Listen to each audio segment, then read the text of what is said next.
छोटा बच्चा भी हमारी क्लास में, ऐसे कैसे भाई, इतना छोटा बच्चा। Good afternoon sir. Good afternoon जी। Good evening, good evening, good afternoon, good evening. कैसे हैं आप सभी लोग, माय चैम्प्स? कैसे हो सभी लोग? सर बढ़िया बढ़िया सब बढ़िया। चलिए बहुत बढ़िया, बहुत बढ़िया। अच्छे रहें, खुश रहें आप लोग ऐसे ही हमेशा। और आगे की हम लोग अब बात करेंगे इसमें।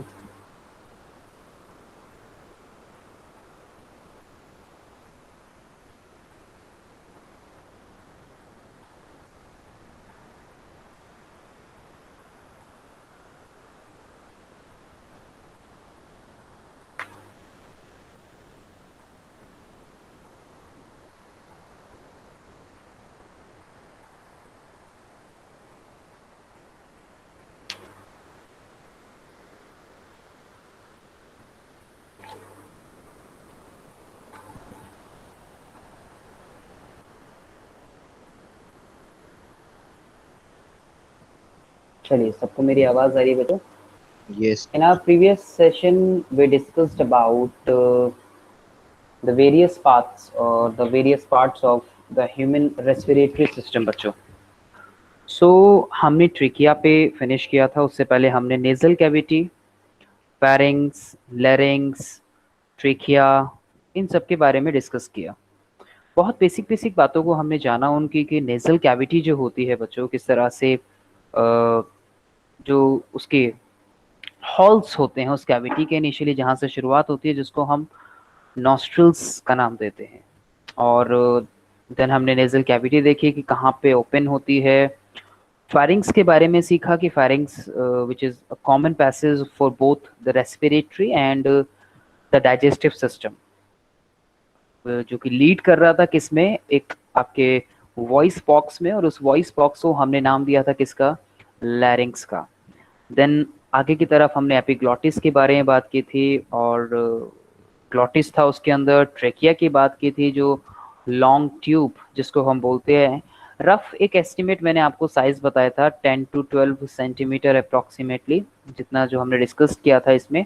और डायमीटर की जब हमने इसकी बात की थी तो 2 to 3 सेंटीमीटर उसका डायमीटर की हम लोगों ने बात की थी। उसके अलावा आपके रिंग्स ऑफ कार्टिलेज प्रेजेंट होती है इसके अंदर, 15 to 20। 15 to 20, that's very good, that's very good. 15 to 20 जो है वो रिंग्स ऑफ कार्टिलेज प्रेजेंट होते हैं। फंक्शन बताया था उसका, कोलैप्सिंग में किस तरह से अपना रोल प्ले सर करता वो है। प्रिवेंट करता है इस पैसेज को कोलैप्स करने में, जब इसमें एयर नहीं होती है। Very good, very good, right right. ठीक है जी। आज हमने जो बात करनी है वो हमने बात करनी थी लंग्स की। तो lungs is a major part जो है हमारे इसका। और लंग्स की जब हम बात करते हैं तो लंग्स हमारे पेयर में प्रेजेंट होते हैं। ठीक है जी, लंग्स जो है हमारे पेयर में प्रेजेंट होते हैं। और जो रीजन होता है, ये पूरा का पूरा जो रीजन होता है, इस रीजन को हम बोलते हैं, जहाँ पे इनकी लोकेशन होती है उसको बोलते हैं थोरासिस कैविटी। थोरासिस, जिसको हम लोग चेस्ट कैविटी का नाम भी बोलते हैं बच्चों, इसको बोलते हैं थोरासिस कैविटी, जहाँ पर इनकी लोकेशन होती है। तो ये लोकेटेड हो गए। लोकेशन की अगर मैं इसकी बात करूं तो लोकेशन हो गई थोरेसिस यानी कि चेस्ट कैविटी के अंदर। One on each side of the heart, ये आपको सेंट्रली हार्ट दिख रहा है। हार्ट कैसे लोकेटेड होता है बच्चों? हार्ट की जो लोकेशन होती है हमारी सेंट्रली लोकेटेड होता है। हार्ट कैसे होता है बच्चों? सेंट्रली लोकेटेड होता है। और हल्का सा जो रीजन होता है इसका टिल्टेड होता है towards the left side. Very good, मैं इसको लेफ्ट साइड बोल देता हूँ, और ये हो गई हमारी राइट साइड। तो लेफ्ट लंग को राइट में भी होता है कुछ बेटा, जो ज्यादातर हमें जो फील होता है ना, हमें ऐसा फील होता है कि हमारा हार्ट जो है वो लेफ्ट साइड है। तो हार्ट में बच्चों उसका एक लोअर रीजन होता है हार्ट का, जिसको हम बोलते हैं एपेक्स रीजन। ये जो एपेक्स होता है, this apex is tilted toward the left side. Yes sir, अभी तक आपने क्या पढ़ा दिया? आपका नाम? सर अनम। दोबारा बताओ बेटा। अनम। अनम। अनम, आपने प्रीवियस क्लासेस लिए हैं बेटा कोई, या फिर न्यू एडमिशन है? नहीं सर, लिए सारी लिए। सारे लिए। आप प्रीवियस सेशन में थे बच्चा? Yes sir. प्रीवियस सेशन में थे, तो प्रीवियस सेशन में जो हमने किया था बेटा उसके आगे से ही कर रहे हैं, वी जस्ट स्टार्टेड, अभी अभी हमने स्टार्ट किया है ये, ठीक है बेटा। Previous Okay, session sir. में हमने बात की थी बेटा, जो जितने भी जो पार्ट्स है ना, जैसे लैरिंग्स हो गए, मैं अभी प्रीवियस ही रिकॉल करा रहा था, मैंने कहा इतने बच्चे जुड़ते रहेंगे, तो मैंने अभी यही बताया था कि nasal cavity, pharynx, larynx, epiglottis, trachea, इन सारे पार्ट्स को हमने डिस्कस किया था। उसके बाद आज से जो हमने स्टार्ट करना था वो लंग से करना था। तो अभी मैंने यही बताया कि लंग्स हमारे पेयर में प्रेजेंट होते हैं। लोकेशन की अगर मैं बात करूं तो थोरेसिस या फिर चेस्ट कैविटी में प्रेजेंट होते हैं। कहाँ पे? आपका जो हार्ट होता है, जो दोनों लंग्स होते हैं वो हार्ट के बीच में लोकेटेड होते हैं, each side of the lung. एक हो गया आपका राइट लंग और एक हो गया आपका लेफ्ट लंग, जिसको हमने बोला। ऐसा माना जाता है कि जो आपके लंग्स होते हैं, राइट, आपके जो लंग्स होते हैं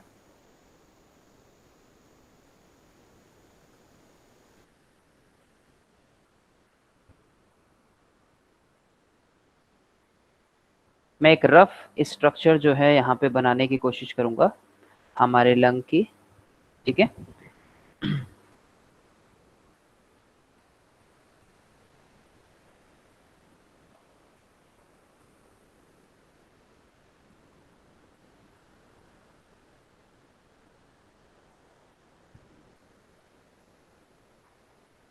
ठीक है, लेट्स सपोज कि ये दो हमारे लंग्स हो गए।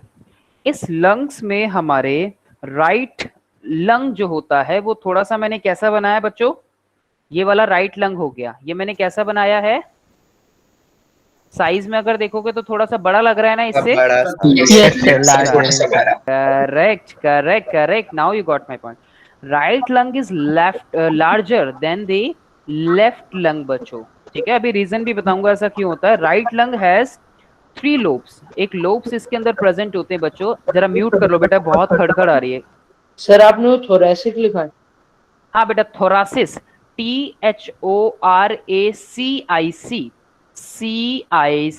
थोरासिस, जिसको हम चेस्ट कैविटी का नाम भी देते हैं बच्चों। यहाँ पे इस लंग्स में आपके कुछ लोब्स प्रेजेंट होते हैं, ठीक है। इसको हम बोलते हैं कि हमारे राइट लंग में 3 लोब प्रेजेंट होते हैं, 3 लोब्स होते हैं बच्चों कुछ लंग्स में हमारे लोब्स। जब हम बात करते हैं ना इन लोब्स की, तो ये ई है, दिस इज ई, ठीक है, ई। तो हमारा जो राइट लंग होता है, राइट लंग में हमारे 3 लोब प्रेजेंट होते हैं। राइट वाले लंग में 3 लोब्स होते हैं, और जो हमारा लेफ्ट वाला लंग होता है, इस लेफ्ट वाले लंग में हमारे 2 लोब्स प्रेजेंट होते हैं, ठीक है। Yes sir. Right, so right lung is little wider even than the left lung. देखो मैंने थोड़ा सा वाइडर भी बनाया है, बट यस सर। इसको जब हम देखते हैं that is it is also right lung जो होता है थोड़ा सा हम देख रहे हैं कैसा बनाया मैंने, थोड़ा सा लार्जर बनाया, राइट। क्यों ऐसा, क्यों? अगर आप देखेंगे तो ऐसा क्यों, रीजन इसका ये है कि हमारा जो राइट वाली साइड इरिटेट होने की वजह से बेटा, लीवर के लिए स्पेस बनाने की वजह से, दैट क्रिएट और make a room for liver, make room for liver. Room मतलब थोड़ा सा स्पेस समझ सकते हैं हम इसको, अगर आसान शब्दों में कहूं तो इसको आप स्पेस मान सकते हो, ठीक है। इसलिए इसकी लोकेशन ऐसी होती है। लेफ्ट लंग जो होता है थोड़ा सा नैरोर होता है, because it makes room. Yes sir आपने राइट लेफ्ट उल्टा लिख दिया। सर राइट बताया आपने, लिवर के कारण होता है कि लिवर को स्पेस चाहिए। सर स्पेस चाहिए तो ये बड़ा क्यों होता है? हाँ, मैंने उल्टा बता दिया, रुको रुको, मैंने उल्टा लिख दिया। मैंने यहाँ पे राइट लिख दिया, मैंने नीचे ध्यान नहीं दिया। रुको रुको रुको, यही चीज जो है ना वो उधर आएगी, ठीक है। एक मिनट एक मिनट एक मिनट एक मिनट एक मिनट एक मिनट एक मिनट, यही चीज जो मैंने लिखी थी वो उधर आनी है। बस इतना समझो कि जो मैंने बताया आपको कि राइट लंग जो होता है आप स्पेस के लिए, ठीक है, ध्यान रखना, वही चीज जो मैंने आपको बताई वही चीज यहाँ पे अप्लाई होगी इस वजह से। सो एक चीज आपको ध्यान रखनी है इसमें कि लोब्स के लिए यहाँ 3 लोब प्रेजेंट होते हैं और यहाँ 2 लोब प्रेजेंट होते हैं, राइट। उसके अलावा जब हम लंग्स के और एनाटॉमिकल स्ट्रक्चर को देखते हैं, बहुत ज्यादा डीप नहीं जाऊंगा, तो यहाँ पे आपको कुछ एक सेक्शन देखने को मिलते हैं। जैसे कि एक सेक्शन में ये बना रहा हूँ, लेट्स सपोज कि एक ऑब्लिक सेक्शन में कुछ इस तरह से बना रहा हूँ, दिस इज ऑब्लिक सेक्शन, कुछ ऐसे एक बनाया मैंने। इनको हम नाम देते हैं किनका, इसको हम बोलते हैं फिशर बच्चों, इसको हम नाम देते हैं किसका, फिशर का नाम देते हैं। These are called fissure, fissure, ठीक है। ये जो स्पेस, ये जो आपको दिख रहा है कि ये एक तरीके का, ये कैसा है, ये एक हॉरिजॉन्टल फिशर है, इसको बोलते हैं हॉरिजॉन्टल फिशर। सर ये क्या होता है? बेटा फिशर जो होते हैं ये एक तरीके से डिवीजन का काम करते हैं। फिशर किसका रोल प्ले करते हैं, फिजन आपके लंग्स में डिवीजन का काम करते हैं, ठीक है। लाइन होती है क्या एक टाइप? एक तरह से लाइन होती है, डिवीजन होता है, ठीक है। तो हॉरिजॉन्टल फिशर हो गया, और एक तरीके से ये जो हो गया हमारा, ये हमारा ऑब्लिक फिशर हो गया, ऑब्लिक फिशर, ठीक है, ऑब्लिक फिशर, राइट। तो ये फिशर प्रेजेंट होता है। मतलब ऑब्लिक मतलब बेटा देखो आड़ा आ रहा है, ये थोड़ा सा इस तरह से आ रहा है, ऐसे दिख रहा है ना, सीधा ऐसे नहीं है बिल्कुल। Yes sir. बेटा बिल्कुल ऐसा ऐसा नहीं है, बिल्कुल ऐसा नहीं है, थोड़ा सा ऐसा है, ये ऐसा है ना। तो ये ऐसा Yes, ही जब एनाटॉमिकल स्ट्रक्चर देखेंगे ना बेटा, तो ऐसा ही दिखेगा हमें जब आप हायर क्लासेस में एनाटॉमी पढ़ोगे, और इन फ्यूचर बहुत सारे फ्यूचर डॉक्टर्स हैं मैं जानता हूँ, तो आप देखोगे तो आपको इस तरह से इसमें इस तरह का डिवीजन देखने को मिलेगा, राइट। तो उसकी दूसरी तरफ जब हम यहाँ पे दो लोब देखते हैं, तो यहाँ पर आपको एक सिंगल ओब्लिक फिशर जो है देखने को मिलता है, बड़ा सा, और ये जो है आपके लेफ्ट लंग को ऑब्लिकली काटता है, तो इसको बोलते हैं ऑब्लिक फिशर, इसलिए इसको भी ऑब्लिक फिशर का नाम देते हैं हम, ठीक है जी। तो आपका जो मेजरली यहाँ पे जो फंक्शन हो गया इनका, फिशर का नाम याद रखना बेटा, फिशर मेजरली जो काम कर रहा है किसका, फॉर डिवीजन करने के लिए। उसके अलावा बच्चे ऐसे भी हम ऐसा भी मानते हैं कि ऐसा भी देखा गया है कि जो फिशर होते हैं, जैसे मान लीजिए कि इन्फेक्शन हो गया, किसी के लंग्स में इन्फेक्शन हो गया बच्चों, तो अब ऐसा भी होता है कि कई इन्फेक्शन जो है वो इस लोअर एरिया में हो गया, मान लो इस लोअर एरिया में इन्फेक्शन हो गया, और कई बार ऐसा देखा गया है कि इन्फेक्शन जो है वो सिर्फ थोड़ा सा है, इस अपर एरिया के अंदर है। तो कहीं ना कहीं ये आपके इन्फेक्शियस एजेंट्स को भी ज्यादा आपके लंग्स तक, भीतर तक ना पहुंचे, ज्यादा डीपली आपके लंग्स में ना पहुंचे, ये फिशर उसमें भी अपना रोल प्ले करते हैं कि इन्फेक्शियस एजेंट जो होते हैं फ्रॉम अफेक्टिंग, ज्यादा अफेक्ट ना करें, आपके लोब्स को ज्यादा अफेक्ट ना करें। जैसे सपोज कि आपके पूरे लंग को इफेक्ट ना करे। अब कोई इन्फेक्शन है, सोचिए कि अगर आपके लंग्स में डिवीजन नहीं है, अगर डिवीजन नहीं है तो हो सकता है कि कोई इन्फेक्शन जो है पूरे लंग्स को खराब कर दे, राइट। ऐसा हो सकता है, नहीं हो सकता। अगर Yes, मैंने sir. कंपार्टमेंट, अगर बेटा मैंने कंपार्टमेंट दे दिया, यहाँ पे मैंने डिवीजन कर दिया, तो हो सकता है कि कोई बीमारी जो है वो इतने ही एरिया में अकर हो, कोई भी बीमारी है जो इसी एरिया में है, वो इन्फेक्शन यहाँ पे फैले ही ना। अब जैसे कोरोना के केसेस में कई बार ऐसा देखा गया है बच्चों, कई रिपोर्ट्स ऐसी मैंने देखी, कई आर्टिकल्स ऐसे मैंने पढ़े कि उनके सिर्फ रेस्पिरेटरी ट्रैक में कुछ नहीं मिला, बिल्कुल नहीं मिला, उनके कहीं पे भी, सॉरी रेस्पिरेटरी ट्रैक कह रहा हूं, नेजल पैसेज में कुछ नहीं मिला, उनके ट्रेकिया में कुछ नहीं मिला, उनके लंग्स के इस एरिया में कहीं इन्फेक्शन बहुत ज्यादा देखा गया और यहां इन्फेक्शन कम था। ये मैं आपको जो मैंने आर्टिकल्स ऑब्जर्व किए उसके अकॉर्डिंगली बता रहा हूं। कई में ऐसा देखा गया कि सिर्फ इसी रीजन में जो था, अब यहाँ पे इन्फेक्शन बहुत ज्यादा था और कुछ जो था वो यहां तक पहुंच गया, जब सीवियर हो गया तो सपोज इनमें भी पहुंच गया, सीवियर हो गया तो नीचे की तरफ भी पहुंच गया बहुत ज्यादा। जब Yes, किसी में sir. बहुत ज्यादा डैमेज हो गए लंग्स, आपने सुना होगा कि डेथ्स भी हुई है, लोगों की डेथ्स की हुई है, डेथ इसलिए हो गई कि लंग्स ही डैमेज हो गए, लंग्स डैमेज हो गए, ऑक्सीजन ठीक से नहीं पहुंच पाई। क्यों नहीं पहुंच पाई? क्योंकि ये पूरा का पूरा जो रीजन था, सीवियर केस इतना ज्यादा हो गया था कि वो पूरा लंग जो था उसने डैमेज कर दिया। यही कंडीशन बच्चों कई ट्यूबरक्लोसिस के केसेस में भी होती है। बहुत ज्यादा डीप नहीं जाऊंगा, सुपरफिशियली बताऊंगा थोड़ा सा। ट्यूबरक्लोसिस के केसेस में भी कई ऐसी चीजें होती हैं, ट्यूबरक्लोसिस यानी कि टीबी होती है आम भाषा में कहूं से मैं, तो वहां पर भी देखा जाता है कि कितना एरिया जो है, एमडीआर होती है, टीबी की भी अलग अलग स्टेजेस होती हैं, आप पढ़ोगे हायर क्लासेस में। जैसे कोई एमडीआर टीबी है ना, जैसे सपोज कि उसकी एक नॉर्मल टीबी है कोई, उससे एक स्टेज हो गई एमडीआर, फिर उससे भी अलग अलग ऊपर ऊपर स्टेज चलती चली जाती हैं बच्चों। तो लेट सपोज कि देखा गया कि जो एमडीआर टीबी है, नॉर्मल टीबी से जो ऊपर की स्टेज है उसमें, और उससे भी एक जो थी ऊपर की स्टेज चलेगी लेट सपोज, तो उसमें उनका जो लंग था वो इतना हिस्सा जो था उसका खराब हो गया। तो मैंने ऐसे भी केसेस देखे हैं कि डॉक्टर्स ने उनकी सर्जरी की कि भाई हमें पूरा का पूरा ये एरिया जो है वो निकालना पड़ेगा। अब आपके मन में ये आ रहा होगा कि क्या सर ऐसा सच में हुआ है कि आधा लंग निकाल दिया और बंदा फिर भी जीवित है? बिल्कुल ऐसा हुआ है, ऐसा होता भी है सर्जरी करके, कि जब आपको दिख रहा है कि आप इस इन्फेक्शन ने इतना ज्यादा डैमेज कर दिया आपके ऑर्गन को, तो हमें वो रिमूव करना ही पड़ेगा। ऐसी भी केसेस जो थे एमडीआर टीबी के और उससे ऊपर जो स्टेजेस होती हैं उनके देखे गए बच्चों।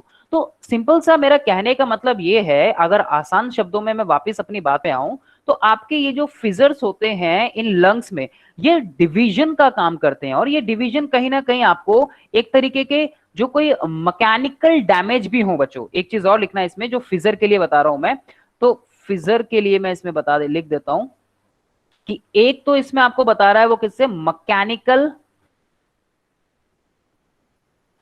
डैमेज प्रिवेंट कर रहा है, फिजर प्रिवेंट फ्रॉम मैकेनिकल डैमेज। ठीक है, कोई भी इंजरी वगैरह होती है कई बार उससे भी आपको बचाते हैं ये। उसके अलावा जो इन्फेक्शन का खतरा होता है वो पूरे लंग में ना फैले, उसको भी रिड्यूस करते हैं। आयरो नीचे मतलब रिड्यूस करते हैं, ठीक है, इन्फेक्शन को भी रिड्यूस करते हैं ये जो फिजर होते हैं आपके।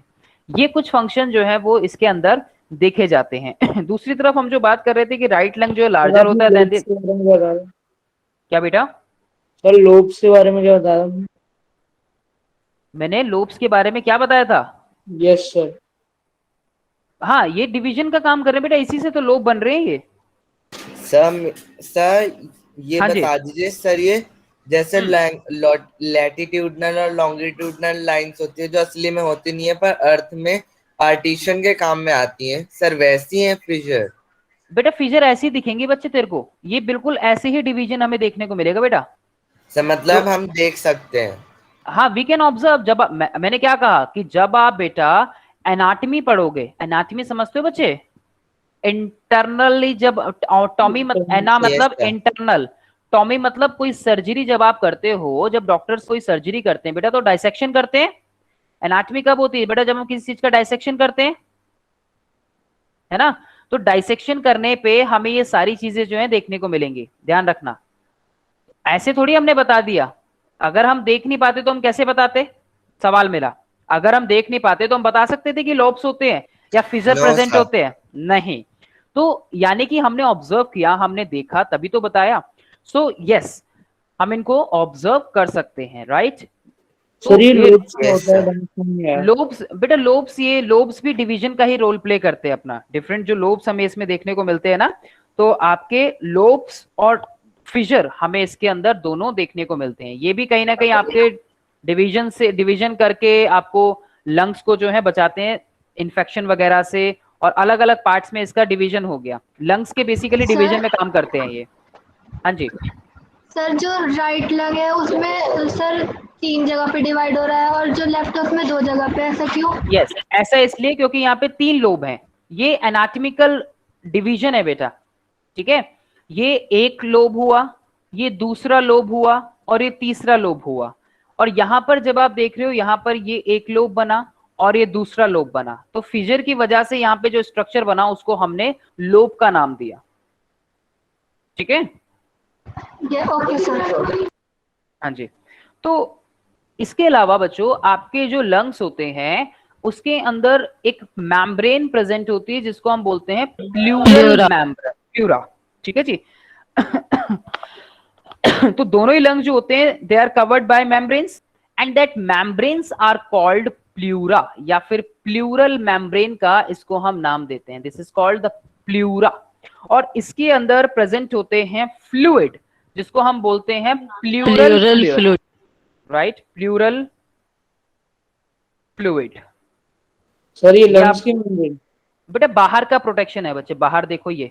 Yes okay. This is the reason.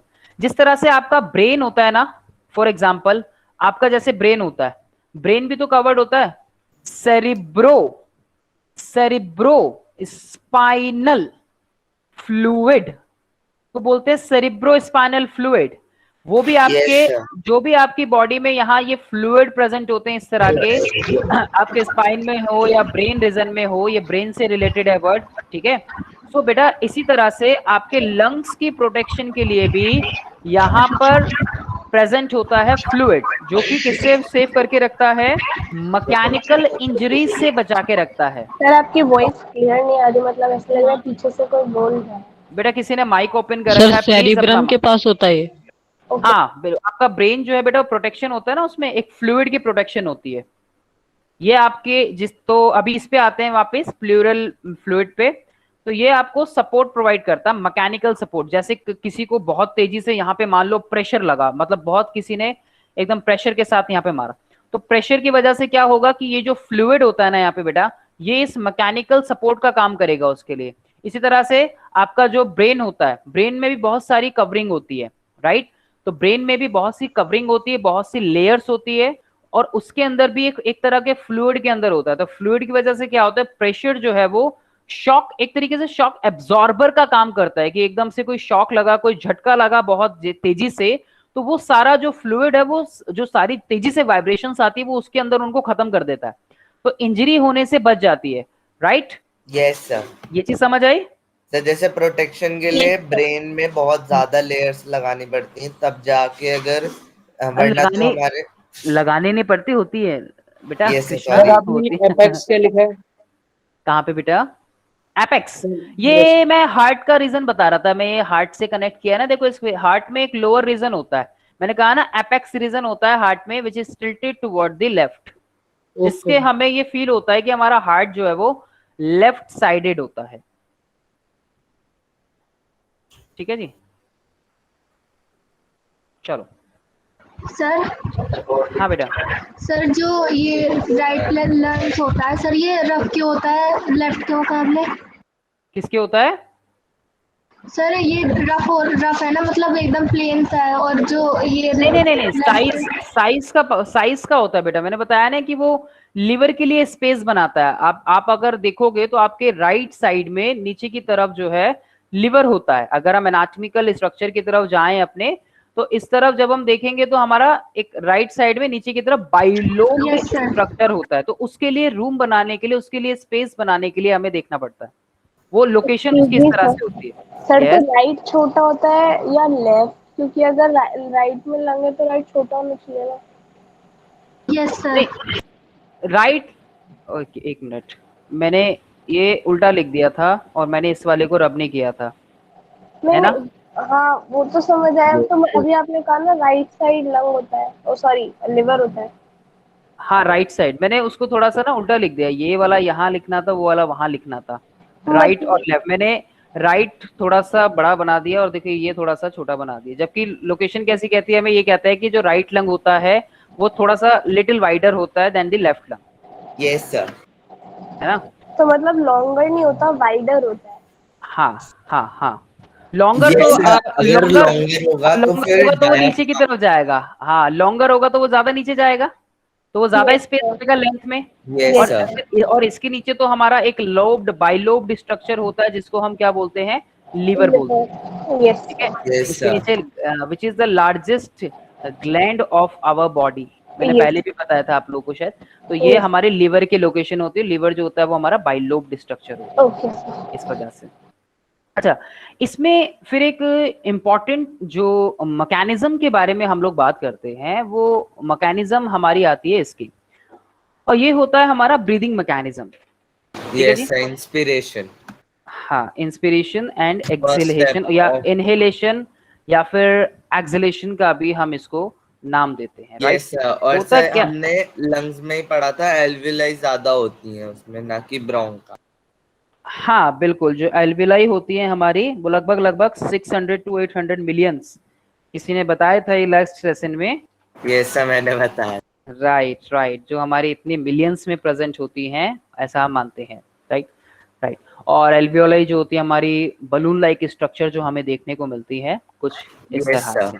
और सर ये भी बताया था आपने पिछले लेक्चर में जब पूछा था कि ज्यादा क्यों होती है जबकि ये बड़ी होती हैं, क्योंकि ज्यादा सरफेस एरिया चाहिए होता है ब्लड को जाने की, ताकि ज्यादा एक प्रॉपर अमाउंट में जो है हमारी ऑक्सीजन सेल्स तक पहुंच सके। ठीक है, So breathing Yes, sir. involves basically the inspiration या inspiration and the expiration. इसको हम inhalation और exhalation भी बोलते हैं, right? This is also called inhalation and this is called exhalation.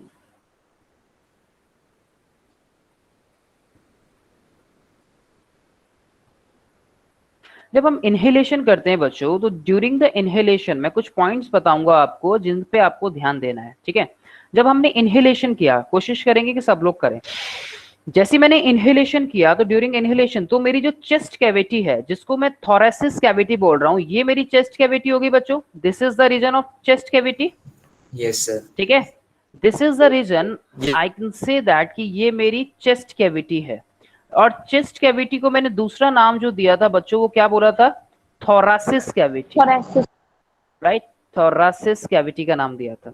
तो जब मैं इनहेलेशन करता हूँ, ड्यूरिंग इनहेलेशन जो थोरासिस कैविटी है वो मेरी कैसी हो जाएगी? एक्सपैंड कर जाएगी, yes sir जिससे ज्यादा हवा अंदर आ जाए राइट? तो थोरासिस Yes, sir. या फिर जो चेस्ट कैविटी है मेरी, वो क्या करेगी? एक्सपैंड करेगी, ठीक है? नंबर एक बात ये मेरे को देखने को मिल रहा है इसमें।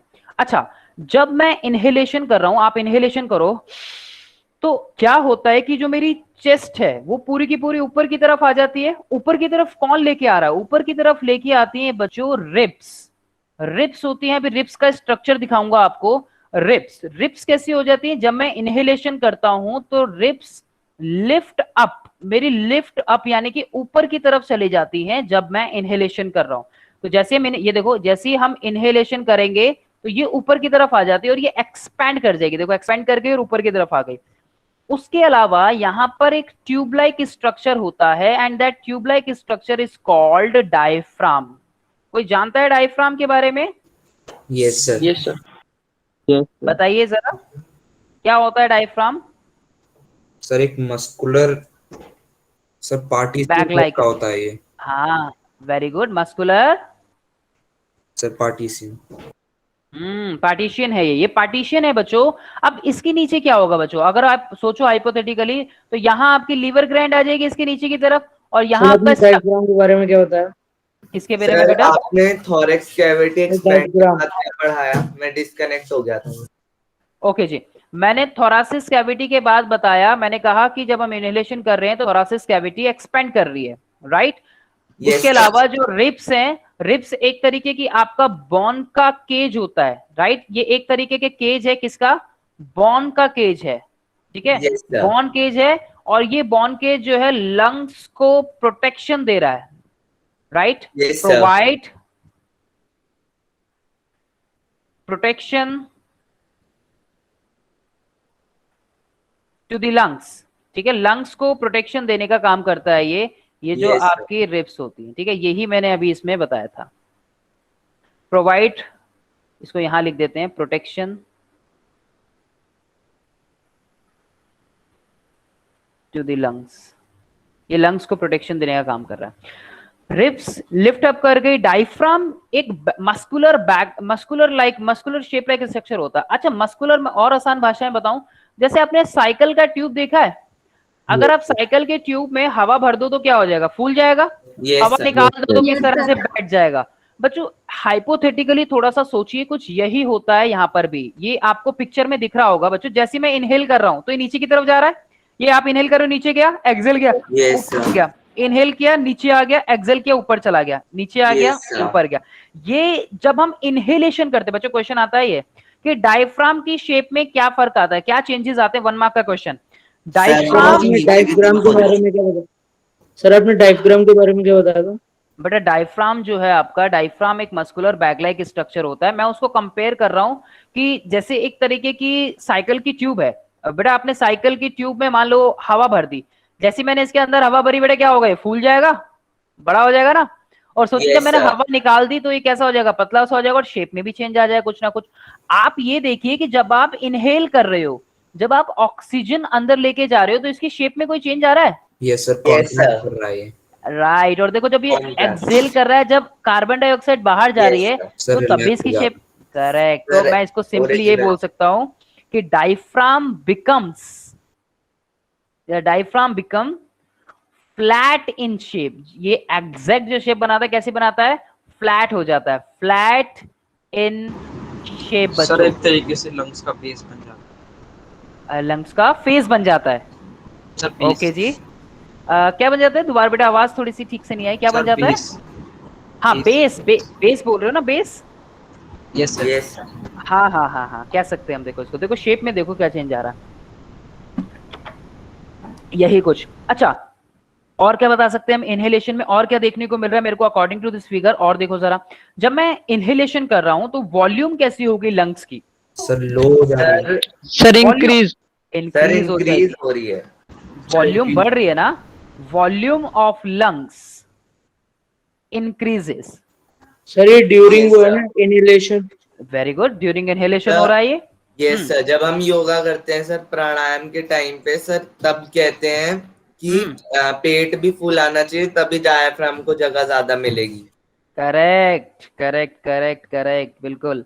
तो ये आप बता सकते हैं उसमें कि volume of lungs increases and air enters the, and air जो है वो एंटर कर रही है, एंटर्स दी लंग्स। तो इनहेलेशन के टाइम पे या इंस्पिरेशन के टाइम पे हमें ये जो जो कंडीशंस हमारे सामने हैं अभी अकॉर्डिंग टू द सिचुएशन, वो हमें देखने को मिल रही है कि थोरासिस कैविटी एक्सपैंड कर रही है, रिब्स जो है हमारी अपलिफ्ट कर रही हैं, डायफ्राम जो है वो नीचे की तरफ हम देख रहे हैं कि फ्लैट हो रहा है शेप में, और वॉल्यूम ऑफ लंग्स जो है वो इंक्रीज हो रही है जब इसके अंदर एयर एंटर कर रही है। अच्छा, इसके ऑपोजिट अगर हम बात करें एक्सपिरेशन यानी कि एक्सहेलेशन के बारे में, तो अब जरा एक्सहेलेशन की कंडीशन देखते हैं कि एक्सहेलेशन में क्या होगा।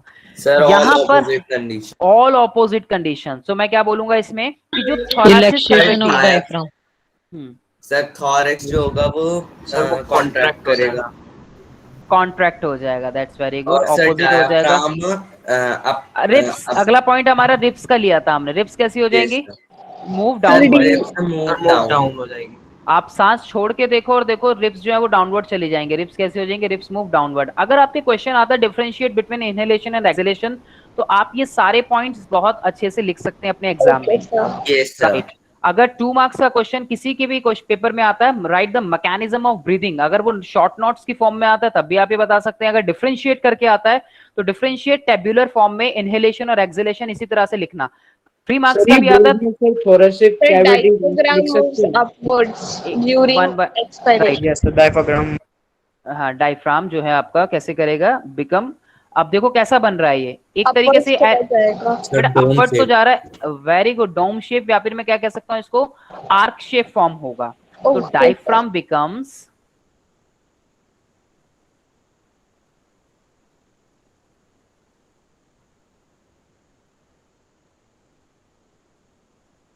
डोम शेप, चलिए मान लेते हैं डोम, या फिर आर्क शेप, ये हमें देखने को मिलेगा। ठीक है, डोम शेप या फिर आर्क शेप्ड जो है वो हमें देखने को मिलेगा। अब जब हम वॉल्यूम का एक हमने पॉइंट लिखा था हमने, तो वॉल्यूम यहाँ पे कैसी हो जाएगी, जब हम उसका ऑपोजिट होगा, वॉल्यूम हो जाएगी, लो हो जाएगी। लो हो जाएगी। वॉल्यूम ऑफ लंग्स रिड्यूसेस या फिर डिक्रीजेस। ठीक है जी, volume of lung decreases, right, because क्योंकि एयर जो है वो यहाँ से आउट हो रही है, इस वजह से ये सारा जो है हमें एक्सेल इस तरह से देखने को मिलेगा। ये देखिए, ये है आपकी वो रिप्स। सर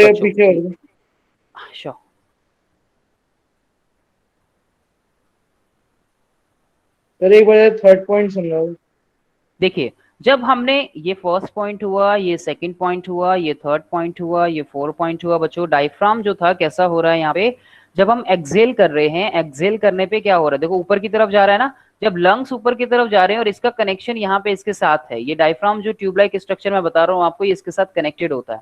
सो जैसे हम एक्सेल कर रहे हैं, यहाँ से जैसे CO2 आउट हो रही है बच्चों, तो CO2 आउट होने पे क्या हो रहा है, लंग्स देखो, रिप्स ऊपर की तरफ, रिप्स जो है आपकी मूव डाउनवर्ड, जैसे एक्सेल करेंगे रिप्स डाउनवर्ड हुई, और इसकी शेप में देखिए कैसा चेंज आएगा, ये देखो आर्क शेप या फिर जो डोम शेप जो है, हमें ऐसी एक स्ट्रक्चर जो है वो देखने को मिलेगा, कुछ इस तरह का स्ट्रक्चर जो है वो बनाएगा, कुछ ऐसा स्ट्रक्चर। ठीक है जी, तो इसको हम डोम शेप स्ट्रक्चर बोलते हैं। Now here we have the ribs, total जो होती है आपकी 12 इन नंबर, और यही वो रिब्स केज है जो आपका प्रोटेक्शन का काम करता है लंग्स के लिए। जितने भी जो बच्चों आपके वाइटल ऑर्गन्स होते हैं, वो वाइटल ऑर्गन्स किस में अपना रोल प्ले करते हैं? आपके जो वाइटल ऑर्गन्स होते हैं उनको प्रोटेक्ट करने का काम करता है आपकी बॉडी का स्केलेटल सिस्टम। Yes sir. ठीक है, आपकी बॉडी का जो स्केलेटन है वो आपके वाइटल ऑर्गन्स को प्रोटेक्शन देता है। स्केलेटन प्रोवाइड, ज्यादा प्रोटेक्शन देता है ये सबसे ज्यादा देता है। यस अच्छा, cartilages protection to the vital organ, सिर्फ वाइटल ऑर्गन्स नहीं बाकी को भी देता है। वाइटल ऑर्गन्स में जैसे Yes. आपके आ गए ब्रेन आ गया, किडनीज आ गई, ठीक है जी, आपका हार्ट आ गया। ये होती है आपकी जो सेंट्रली बोन होती है उसको बोलते हैं स्टर्नम। एक बोन होती है बीच में जिसको बोलते हैं फ्लैट बोन, ये फ्लैट बोन होती है स्टर्नम। ठीक है, स्टर्नम से इसका कनेक्शन होता है, ये फ्लैट बोन होती है बच्चों, स्टर्नम बोलते हैं इसको, राइट। और ये होती है कुछ आपकी फॉल्स रिब्स, कुछ होती है आपकी true ribs, right. True ribs जो होती हैं, फॉल्स रिब्स का मतलब है बेटा कि they do not directly attach with the sternum, ये डायरेक्टली स्टर्नम से अटैच्ड नहीं होती। ये कैसे होती हैं? ये ज्वाइन होती हैं कार्टिलेज के साथ, जो 7th पेयर होता है, ये 7th पेयर होता है। देखो जो यहाँ से 1 2 3 4 5 6 7, ये 7th पेयर हुआ, यस ये सर 7th हुआ। ये जो है देखो इसके साथ कनेक्टेड है, ये इसके साथ कनेक्टेड है, ये इसके साथ कनेक्टेड है बच्चों या नहीं? जल्दी से बता दो। यस सर कनेक्टेड है।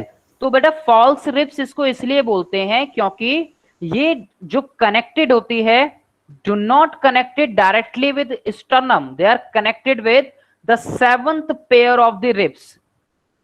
फॉल्स रिब्स लिख देता हूं जो बच्चे बाद में देखेंगे, false ribs, because they are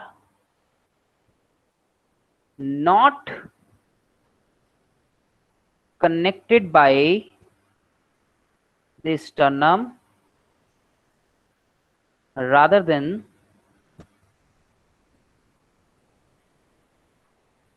connected by the 7th pair, इसमें ऐसे लिखना था 7th pair of by the cartilage of the 7th pair rib, ऐसे करके लिखना है इसमें। ठीक है जी, समझ आ जाएगा अब आपको इतना। तो इसलिए इसको हम फॉल्स रिब्स का नाम देते हैं और उनका डायरेक्टली जो कनेक्शन होता है बच्चों, सर लास्ट पेयर तो फ्लोटिंग होता है ना रिब्स का? हाँ, लास्ट जो होती है वो आपकी फ्लोटिंग रिब्स होती हैं बच्चों, वो कनेक्टेड होती हैं, वो डायरेक्टली पीछे के साथ कनेक्टेड होती है और देखो हवा में होती हैं, जैसे आपको दिख रहा होगा यहाँ पे ये फ्लोटिंग रिब्स होती हैं आपकी, जो लास्ट वाली होती है। पढ़ेंगे इनके बारे में, सबके बारे में। ये सिर्फ मैंने इसलिए बताया था कि आप रिब्स का स्ट्रक्चर आप देख के उसको आइडेंटिफाई बाद में कर सको। उनको हम फ्लोटिंग रिब्स बोलते हैं। अब फ्लोटिंग रिब्स इसलिए बोलते हैं क्योंकि वो हवा में है, इसलिए उनका नाम फ्लोटिंग रिब्स है बच्चों। Yes sir. और सर हमारा स्केलेटन ही इसलिए यूज होता है कार्टिलेजेस के अलावा ना, क्योंकि सर ये सबसे ज्यादा प्रोटेक्शन देता है और कार्टिलेजेस जो होती है वो स्विमिंग के टाइम पे ज्यादा काम भी आती है कि अगर उनके ऊपर कुछ वेट डाल दिया तो कार्टिलेजेस जल्दी ठीक भी हो जाती है, जबकि स्केलेटन नहीं हो पाता। क्योंकि और जल्दी से कार्टिलेज पे इंजरी भी नहीं होती, ये ध्यान रखना। Yes sir. कुछ पता है क्यों? सर फ्लेक्सिबिलिटी होती है उनके अंदर, स्मूथ होती है, प्लाइएबल होती हैं। ठीक है, बोन्स हार्ड होती है तो बोन्स के चांसेस जल्दी होते हैं टूटने के, मतलब, और फिर जॉइंट होने के चांसेस भी बाद में कम होते हैं, मतलब कम क्या, लेट जो जुड़ती है वो लेट अटैच होती है। प्लाइएबल होने की वजह से कार्टिलेज में इंजरी कम देखने को मिलती है बच्चों। कुछ होती है आपके इसमें हड्डी टूट जाती है फिर जुड़ती नहीं, जुड़ जाती है, ऐसा नहीं है। एक एज होती है, एक एज फैक्टर के बाद जुड़नी मुश्किल हो जाती है। हाँ, उस टाइम पे कुछ स्पेशल जो एलिमेंट्स होते हैं वो बॉडी में बनने बंद हो जाते हैं, तो इस वजह से थोड़े से आपका लेट हो जाती है प्रोसेसिंग, या फिर ना के बराबर हो जाती है। खैर बच्चों, आपके लंग्स के बीच में कुछ मसल्स होती है, आप लंग्स कह रहा हूँ, आपके जो इंटरकॉस्टल मसल होती है आपके बीच में, इनके लंग्स के, और आपके जो रिब्स और डायफ्राम जो होता है बेसिकली, इनके बीच में आप एक मसल का नाम पढ़ोगे जिसको हम बोलते हैं इंटरकॉस्टल मसल। आप देख सकते हैं कि ये इंटरकॉस्टल मसल जो है किस तरह से प्रोटेक्शन का काम करती है, या फिर जो प्रेशर ग्रेडियंट होता है उसको बना के रखती है, ठीक है, हवा का। और राइट, ये आपका जो ये कई टाइप्स होते हैं बच्चों इंटरकॉस्टल मसल के। मैंने सिर्फ आपका ये डायग्राम यहाँ पे ऐड करने का मतलब ये है कि ये आप लोकेशन इसकी समझ सको बच्चों। ये आपने स्टर्नम अभी देखी, ये रिब्स आपने देखे, अरे इन बिटवीन रिब्स होती है ना? हाँ देखो ना, ये रिब्स और इनके बीच में मसल्स है ना, ये देखो रिब्स Yes, है, sir. इनके बीच में मसल दिख रही है सब बच्चों को, ये रिब हो गई, ये मसल हो गई, ये रिब हो गई, ये मसल हो गई, ये रिब हो गई, ये मसल हो गई, ये रिब हो गई, ये मसल हो गई। हमने इसको जूम कर लिया। अब Yes, देखो sir. जो अंदर वाली है बेटा, जो अंदर की तरफ प्रोटेक्शन दे रही है वो कौन सी हो गई? Innermost intercostal muscle. जो बेटा बीच में हो गई वो हो गई आपकी इंटरनल इंटरकॉस्टल मसल, और जो आपकी बाहर की तरफ हो गई वो हो गई एक्सटर्नल इंटरकॉस्टल मसल का नाम देते हैं। Yes, sir. ठीक है सर जी। मेरा डाउट ये है, जब हम हाँ। इनहेलेशन करते हैं तो यानी लिफ्ट अपलिफ्ट होते हैं, तो सर लंग्स के बीच में गैप होना चाहिए ना उस हिसाब से सर, कैसा? इतना तो बेटा लेफ्ट और राइट में गैप? सर नहीं तो सर जब अपवर्ड कर रहे हो तो सर उसके लिए भी तो गैप चाहिए होगा इनके बीच में। तो बेटा यही तो ये मसल्स, और क्या काम है इनका? ये मसल्स यही तो प्रोवाइड करती हैं। लंग्स इन्हीं के अंदर तो हैं, लंग्स की लोकेशन यही तो होगी अंदर बेटा। Yes sir. है ना? ये मसल्स, ये आपकी मसल्स उसी तरीके से मैंने बोला नहीं कि प्रेशर ग्रेडियंट को बनाए रखने में अपना रोल प्ले करती है बेटा। भाई आप इनहेलेशन कर रहे हो तो प्रेशर अलग है, आप एक्सहेलेशन कर रहे हो तो प्रेशर अलग है। ये प्रेशर कितना होता है, कितना mmHg होता है बेटा, सारी कैलकुलेशन आप लोग सीखोगे हायर क्लासेस में। लेकिन आपको इतना पता होना चाहिए कि ये जो प्रेशर कंट्रोल हो रहा है किस मसल के थ्रू से हो रहा है, तो वो मसल है आपकी कौन सी? इंटरकॉस्टल मसल जो होती है। अब देखो आप इनके टाइप्स आपको नॉट सो इम्पोर्टेंट, मतलब नॉलेज के लिए अच्छी बात है, पता होने चाहिए। तो कुछ होती है आपकी इंटरनल, कुछ होती है आपकी एक्सटर्नल, और कुछ होती है आपकी इनर मोस्ट। तो आपकी इंटरनली भी प्रोटेक्शन मिल रही है, बाहर से भी मिल रही है, और उनके बीच में भी जो है प्रोटेक्शन का काम कर रही है ये। ठीक है? इसमें प्रेजेंट होती है क्या? हाँ बेटा, 3 लेयर, इनर मोस्ट लेयर हो गई, एक्सटर्नल लेयर हो गई, और इंटरनल लेयर हो गई। ठीक है? सर मतलब ये मसल भी कॉन्ट्रैक्ट होती है ना? हाँ बिल्कुल। हाँ, जो जब कंट्रैक्शन होगा, जैसे इंस्पिरेशन की बात करो तो कंट्रैक्शन जो एक्सटर्नल इंटरकॉस्टल मसल जो है लिफ्ट अप करेगी, इंटरनल आपने पढ़ा ना इंस्पिरेशन के टाइम पे। Yes sir. तो ये मसल्स भी जो है, हाँ यही मूवमेंट करती हैं, ये इसी की वजह से हो पाती है मूवमेंट आसानी से। यस सर, क्योंकि ये रिजिड सी दिख रही है ना। हाँ हाँ हाँ करेक्ट। पीछे कर रहा था कोई अभी के पीछे, ये लीजिए जी पीछे।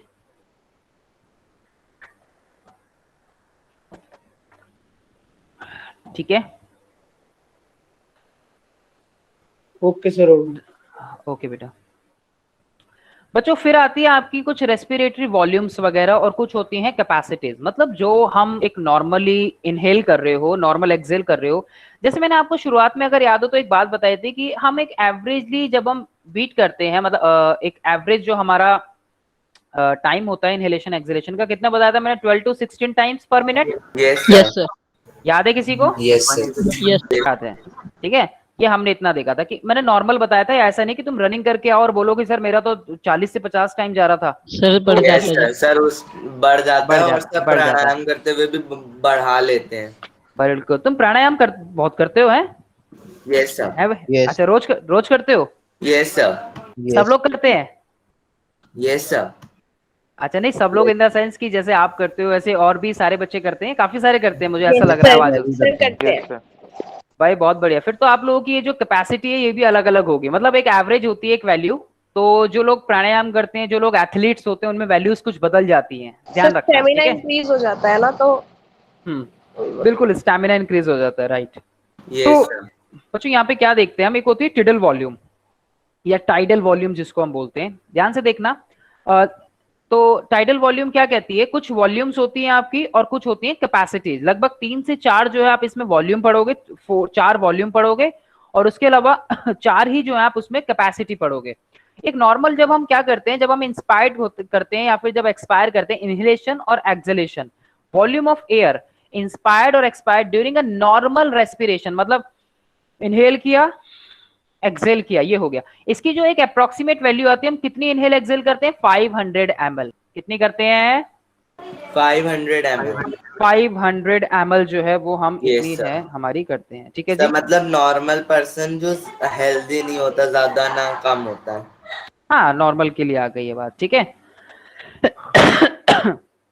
ओके, उसके अलावा a healthy man can inspire or expire approximately 6000 to 8000 ml of air per minute। मतलब एक हेल्दी इंडिविजुअल जो होता है वो इतनी ml, एक रेशियो देखा गया है ये, क्योंकि इसी के बिहाफ पे जो आगे ग्राफ वगैरह जो है वो तैयार होते हैं। भाई मान लीजिए कि किसी की जो ऑक्सीजन का लेवल है वो कम आ रहा है, या कोई जो है ठीक से रेस्पायर नहीं कर पा रहा, ठीक है, कोई किसी डिजीज से सफर्ड है, तो कैसे पता लगाएंगे? तो कोई एक हमारे पास रेशियो तो होना चाहिए ना बच्चों, या नहीं होना चाहिए? जैसे हम बोलते हैं कि हमारा जो पल्स रेट होता है 72 टाइम्स पर मिनट होता है नहीं होता?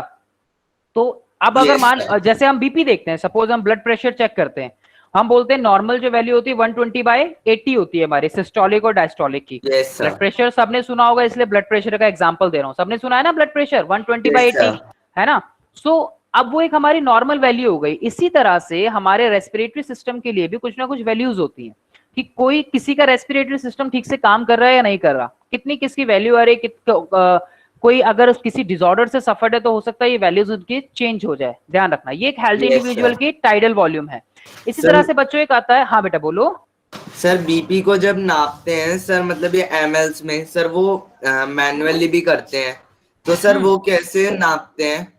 यार वो मैनुअली वो मिलीमीटर एचजी होता है, वो जो मीटर आता है ना जिसमें हम नापते हैं 120/80। Yes sir. वो सिस्टोलिक और डायस्टोलिक प्रेशर होता है, ये अलग अलग दोनों, सिस्टोलिक और डायस्टोलिक प्रेशर होता है। हाँ, स्फाइग्मोमैनोमीटर होता है जिससे मेजर करते हैं उसको। आजकल तो पता है क्या हो गया यार, 2 मिनट में बीपी बता देता है, डिजिटल आ गए हैं सारे। Yes sir. वो स्फाइग्मोमैनोमीटर का 500 ml क्या है इधर? यस है बेटा। सर मतलब जो ये सेकंड लाइन लिखी हुई है ना, जो टाइडल वॉल्यूम की, हाँ अप्रोक्स 500 ml। हाँ, ये एक वैल्यू है टाइडल वॉल्यूम, जो हम वॉल्यूम ऑफ एयर इंस्पायर और एक्सपायर करते हैं ना नॉर्मल रेस्पिरेशन में, नॉर्मल वैल्यू है ये 500 सेकंड। ये आपकी एक कंप्लीट इंस्पायर्ड और एक्सपायर्ड जब एक बार खत्म हुआ, एक बार। Okay sir. ठीक है, देखो ओवरऑल तो हेल्दी एमएल तो कम, हेल्दी मैन तो कम से कम 6000 to 8000 पर मिनट तक कर सकता है। हाँ बेटा बोलो बेटा। सर जब आप इंस्पिरेशन का टॉपिक स्टार्ट कर रहे थे सर, उस समय मेरी क्लास डिस्कनेक्ट हो गई थी सर, उसने क्या पढ़ा दिया? अरे ये तो कहानी थोड़ी गड़बड़ हो जाएगी। ये अर्णव क्या नाम था बेटा? अर्णव, ओके। अर्णव बेटा, उस टाइम पे हमने लंग्स के बारे में बात की थी बेटा। लंग्स के बाद हमने उसमें फिजर और लोब्स को डिस्कस किया था। देन उसके बाद हमने इनहेलेशन और एक्सहेलेशन के टाइम पे क्या क्या चेंजेस आते हैं, जैसे आप इनहेलेशन करोगे तो रिप्स में क्या चेंज आ रहे हैं, और उसके अलावा वॉल्यूम में क्या चेंज आ रहे हैं आपकी, और ये सारे पॉइंट्स को हमने उसके अंदर डिस्कस किया था। उसके अलावा जैसे थोरेसिस कैविटी जो होती है आपकी, जब आप इनहेलेशन करते हो तो थोरेसिस कैविटी या चेस्ट कैविटी एक्सपेंड कर जाती है। जब आप इनहेलेशन करते हो तो रिब्स जो होती है हमारी, जो बोन्स होती हैं, जो केज होता है रिब्स का हमारे लंग्स की प्रोटेक्शन के लिए, वो लिफ्ट अप कर जाती है। डायफ्राम की शेप में क्या चेंज आता है, which is a bag like structure. उसके अलावा आपके लंग्स की वॉल्यूम में क्या चेंजेस आते हैं, वही इनहेलेशन और एक्सहेलेशन में हमने डिस्कस किया था। उसके बाद आगे हमने, और उसके बाद हमने दोनों में डिफरेंस किया। मैंने पीछे ये बताया था कि उसमें अगर क्वेश्चन आता है आपका 2 to 3 मार्क्स का, जो यूजुअली पूछ लिया जाता है, मैं देखता हूं बच्चों के स्कूल्स में आ जाता है, तो आप उसमें डिफरेंशिएट टेबुलर फॉर्म में ही करेंगे, ध्यान रखना। ये सारी बातें हमने वहां पे डिस्कस की थी। उसके बाद हमने रिब का एक डायग्राम देखा रिब्स का। उसके बाद हमने इंटरकॉस्टल मसल्स के बारे में पढ़ा कि किस तरह से प्रोटेक्शन का काम करती, 3 तरह से देखी थी, इंटरनल हो गई, एक्सटर्नल हो गई आपकी। उसके अलावा हम लोग यहाँ पे रेस्पिरेटरी वॉल्यूम्स एंड कैपेसिटीज के बारे में बात कर रहे हैं अर्णव। Yes sir. सर आप एक बार क्या मतलब थोड़े से ही टाइम के लिए स्लाइड शो कर देंगे, मैं स्क्रीनशॉट ले लूंगा। लास्ट में करूं या अभी कर दूं अर्णव? सर ठीक है, लास्ट में कर दीजिएगा। चलो ठीक है, बाकी आपके पास पीडीएफ तो आ ही जाएगी शाम को। Yes sir. ठीक है सर, पीडीएफ बहुत देर में आती है और कभी आती नहीं। अरे अरे अरे अरे अरे, मैं, चलो कोई अगर किसी क्लास की मिस्ड है ना आप लोगों की, तो आप मुझे बता दें। कोई भी टॉपिक अगर आपका मिस्ड हो कि सर ये वाला टॉपिक हमारा पीडीएफ जो है वो नहीं आई है, तो definitely I will send you. ठीक है, यस सर। ओके। अगर डाइजेस्टिव सिस्टम भी नहीं आई तो कोई बात नहीं बेटा, आ जाएगी। चैप्टर कंप्लीट होने से पहले सारी पीडीएफ आप लोगों के पास होगी। कोशिश करूंगा कि मैं आज ही आपकी जो पेंडिंग पीडीएफ्स हैं इंक्लूडेड आज ही क्लास मैं आपके पास तक पहुंचवा दूं। ठीक है, आप लोग बस मेरे को बता देना कि कौन कौन सी मिसिंग है। Yes sir. चलो अब आगे आ जाए। हम ज्यादा आ जाओ यार, आ जाओ फटाफट। करते हैं। हम ज्यादा इनहेल करते हैं या फिर जो मतलब हम इंस्पायर करते हैं फिर एक्सपायर करते हैं। Okay okay okay okay okay, चलिए आप ही देंगे जवाब। देखो क्या नाम है आपका? मानस। मानस। मानस बेटा, अगर हम इनहेल कर रहे हैं तो क्या हमें एक्सेल करना पड़ेगा? नो सर, उस टाइम पे तो नहीं। यस सर, करना पड़ेगा। नहीं करना पड़ेगा। देखो कार्बन डाइऑक्साइड आपकी बॉडी का मेजर वेस्ट है, तो मैंने कहा ना कि जो एवरेज जो हम इनहेल जो एक्सहेलेशन कर रहे हैं वो 12 to 16 टाइम्स पर मिनट कर रहे हैं। तो अगर आपने 12 टाइम, बेटा मानस अगर 12 टाइम मान लो हमने इनहेल किया है, तो यानी कि 12 टाइम एक्सेल भी तो करना पड़ेगा। Yes sir. जवाब मिल गया? यस सर, सेम करता है मतलब। Yes sir. सर ये भी होता है ना, जब हम मर जाते हैं पर अगर हमारे अंदर गैसेस होती हैं तो वो बाहर भी निकलती हैं, उसके कारण भी प्रेशर एक्सर्ट होता है। हाँ हाँ हाँ, अब आ जाओ। तो सर जो हमने 500 ml नंबर लिया है, दोनों को ऐड करके लिया है फिर सेपरेटली लिया है? बेटा टोटल है ये दोनों है, इसमें इंस्पायर्ड भी है और एक्सपायर्ड भी है। रोलिंग ऑफ एयर इंस्पायर्ड और एक्सपायर्ड, या तो ये एक दोनों एक ऐड नहीं है, अभी ऐड नहीं है और है ये। ठीक है, ऐड नहीं होता। हाँ ओके सर। ये नॉर्मल रेस्पिरेशन है आपका। रेस्पिरेशन में जो हम यहाँ पे बात कर रहे हैं ब्रीदिंग और सेल्यूलर रेस्पिरेशन दोनों के बारे में बात करें। ठीक है, ओके सर। तो भाई ये आपका रेशियो आ गया किसका? पर मिनट का। फिर आता है IRV। IRV होता है inspiratory reserve volume, additional volume of air a person can inspire by a forcible inspiration. अब आप जितना तेजी से इंस्पिरेशन करते हो यानी इनहेल करते हो, तो लगभग एक बारी में जो एवरेज आ रही है वो 2500 ml से 3000 ml आ रही है, ध्यान रखिएगा। तो ये आपकी एक वैल्यू हो गई IRV की। किसमें? Forcible inspiration. ये होता है हमारा फोर्सिबल इंस्पिरेशन की जब हम बात करते हैं। ठीक है, मतलब जब हम फोर्स हो जाते हैं ज्यादा लेने के लिए, जैसे रनिंग करते टाइम। इमरजेंसी में एनारोबिक रेस्पिरेशन भी चल जाता है, वो तो इंटरनली चल ही रहा है। ये तो ब्रीदिंग का पार्ट हो गया ना एक तरीके से, है ना? और सर जब हम रनिंग करके आते हैं बेटा, जब रनिंग करके आते नहीं, जब आप रनिंग कर रहे हो तब तो आप जब आप थक जाते हो, जब बॉडी में एनारोबिक कंडीशंस बनने लगती हैं, तब तो आप मुंह से भी सांस लेते हो, तब तो आप मुंह से भी ऑक्सीजन भेजते हो तेजी से। ऐसे नहीं भेजते? सांस फूलने लगता है, मुंह अपने आप ओपन, माउथ अपने आप ओपन हो जाता है हमारा। लैक्टिक एसिड भी जनरेट होता है जब ज्यादा हम इतनी जल्दी नहीं कर पाते तो। करेक्ट। ठीक है, तो ये आपका एक ड्यूरिंग जो बच्चे प्राणायाम करते हैं तब भी तो होता है, ये अनुलोम विलोम। Yes sir. तेजी से कितना ज्यादा अमाउंट में लेते हो तो ये IRV वैल्यू होती है बेटा। इसी तरीके से एक आपकी होती है एक्सपायरेटरी रिजर्व वॉल्यूम। ये एडिशनल वॉल्यूम होती है एयर की। ये this is another. A person can expire by a forcible expiration. बेटा म्यूट करो, किसी के माइक से बहुत ज्यादा आवाज आ रही है मेरे को। Forcible expiration, this average value is 1000 ml to 1100 ml। ठीक है, तो ये जो होता है आपका, उसके अलावा ये एक वैल्यू हो गई। उसके अलावा आपकी होती है रेजिडुअल वॉल्यूम आपके लंग्स में। दिस इज इंपॉर्टेंट, ध्यान रखना। CBSE पॉइंट ऑफ व्यू से इंपॉर्टेंट है क्योंकि आपकी NCERT में ये लिखी हुई है लाइन। बाकी कोई भी वॉल्यूम आपको CBSE NCERT के अंदर नहीं मिलेगी एक्सेप्ट रेजिडुअल वॉल्यूम। तो अगर आप ये एक्सेप्ट कर रहे हैं कि हमारे CBSE में कौन सा क्वेश्चन आ सकता है इन वॉल्यूम में से, तो वो रेजिडुअल वॉल्यूम के ऊपर होगा। बाकी जो है आपकी एक एक्सटर्नल नॉलेज आप लोगों के लिए, उसलिए यहाँ पे वो ऐड की गई हैं जितनी भी जो वॉल्यूम्स हैं। रुको जरा सर, रिड्यूसल मतलब? बेटा रिड्यूसल नहीं, रेजिडुअल। एक बार आपने रेजिडुअल नाम से ही पता लग रहा होगा आप सबको, बचा हुआ। रेजिड्यू मतलब क्या होता है? बचा हुआ। बचा हुआ। अब आप लोगों ने क्या किया, आप सबने एक बार इनहेल किया, एक्सेल कर दिया, इनहेल एक्सेल छोड़ दिया। अब एक्सेल करने के बाद आपने सांस ले ली, तो क्या आपकी बॉडी एकदम से डेड हो जाएगी या फिर ये कहेगी यार ऑक्सीजन ऑक्सीजन ऑक्सीजन चाहिए, ऑक्सीजन? नहीं, ऐसा नहीं होगा। आपके लंग्स में कुछ ना कुछ एक फोर्सिबल एक्सपीरेशन के बाद, जब आपने फोर्सफुली एयर को बाहर छोड़ा, उसके बाद इनहेलेशन नहीं किया, फोर्सफुली एक्सपिरेशन करने के बाद, एक्सलेशन करने के बाद कुछ अमाउंट आपका एयर जो है वो लंग्स में बचा रह जाता है। This is called the residual volume. सांस रोक लेते हैं ना, और आसान शब्दों में समझो, बहुत देर के लिए सांस रोक लेते हैं ना। अरे मैंने तो सांस रोक ली आधा मिनट, 20 सेकेंड, 25 सेकेंड, 1 मिनट। अब बच्चे कहेंगे सर हम तो 2-2 मिनट तक कर ले रहे हैं, Yes, बाबा sir. रामदेव 3 मिनट तक कर लेते हैं, सर हमारे कोई जो फोर्सेस में लोग होते हैं जो पानी के अंदर लोग रहते हैं, कई बार वो स्कूबा डाइवर जो होते हैं वो कई देर तक कर लेते हैं। बिल्कुल इन कैपेसिटीज को मैंने कहा ना, पहले भी कहा था, वॉल्यूम्स और जो ये चीजें बेटा ये चेंज हो सकती हैं, या आपकी एक्सरसाइज के अकॉर्डिंगली, आपकी डाइट के अकॉर्डिंगली आप इनको चीजों को चेंज कर सकते हो, राइट। एथलीट्स की बॉडी हमारे से अलग होती है ना, जैसे आप देखो तो। Yes sir. राइट। कोई नॉर्मल इंडिविजुअल होगा, ठीक से वर्कआउट नहीं करता, एक्सरसाइज नहीं करता, तो वो जल्दी थक जाएगा, स्टैमिना कम है। एक एथलीट है, स्टैमिना बॉडी का अच्छा है। तो ये रेजिडुअल वॉल्यूम मैं वही बता रहा हूं आपको कि the volume of air remaining in the lungs even after a forcible expiration, जब आपने फोर्सिबल एक्सलेशन किया उसके बाद जो वॉल्यूम लंग्स में बची रह गई, this is called the residual volume. इसकी वैल्यू कितनी है? 1100 ml to 1200 ml। Yes sir. और सर हम रोग भी इसलिए लेते हैं ना, सांस। दोबारा बताओ। बिल्कुल जी, 2 बार समझो, लेकिन ध्यान देखो बेटा, यहाँ पे ध्यान दो बच्चा।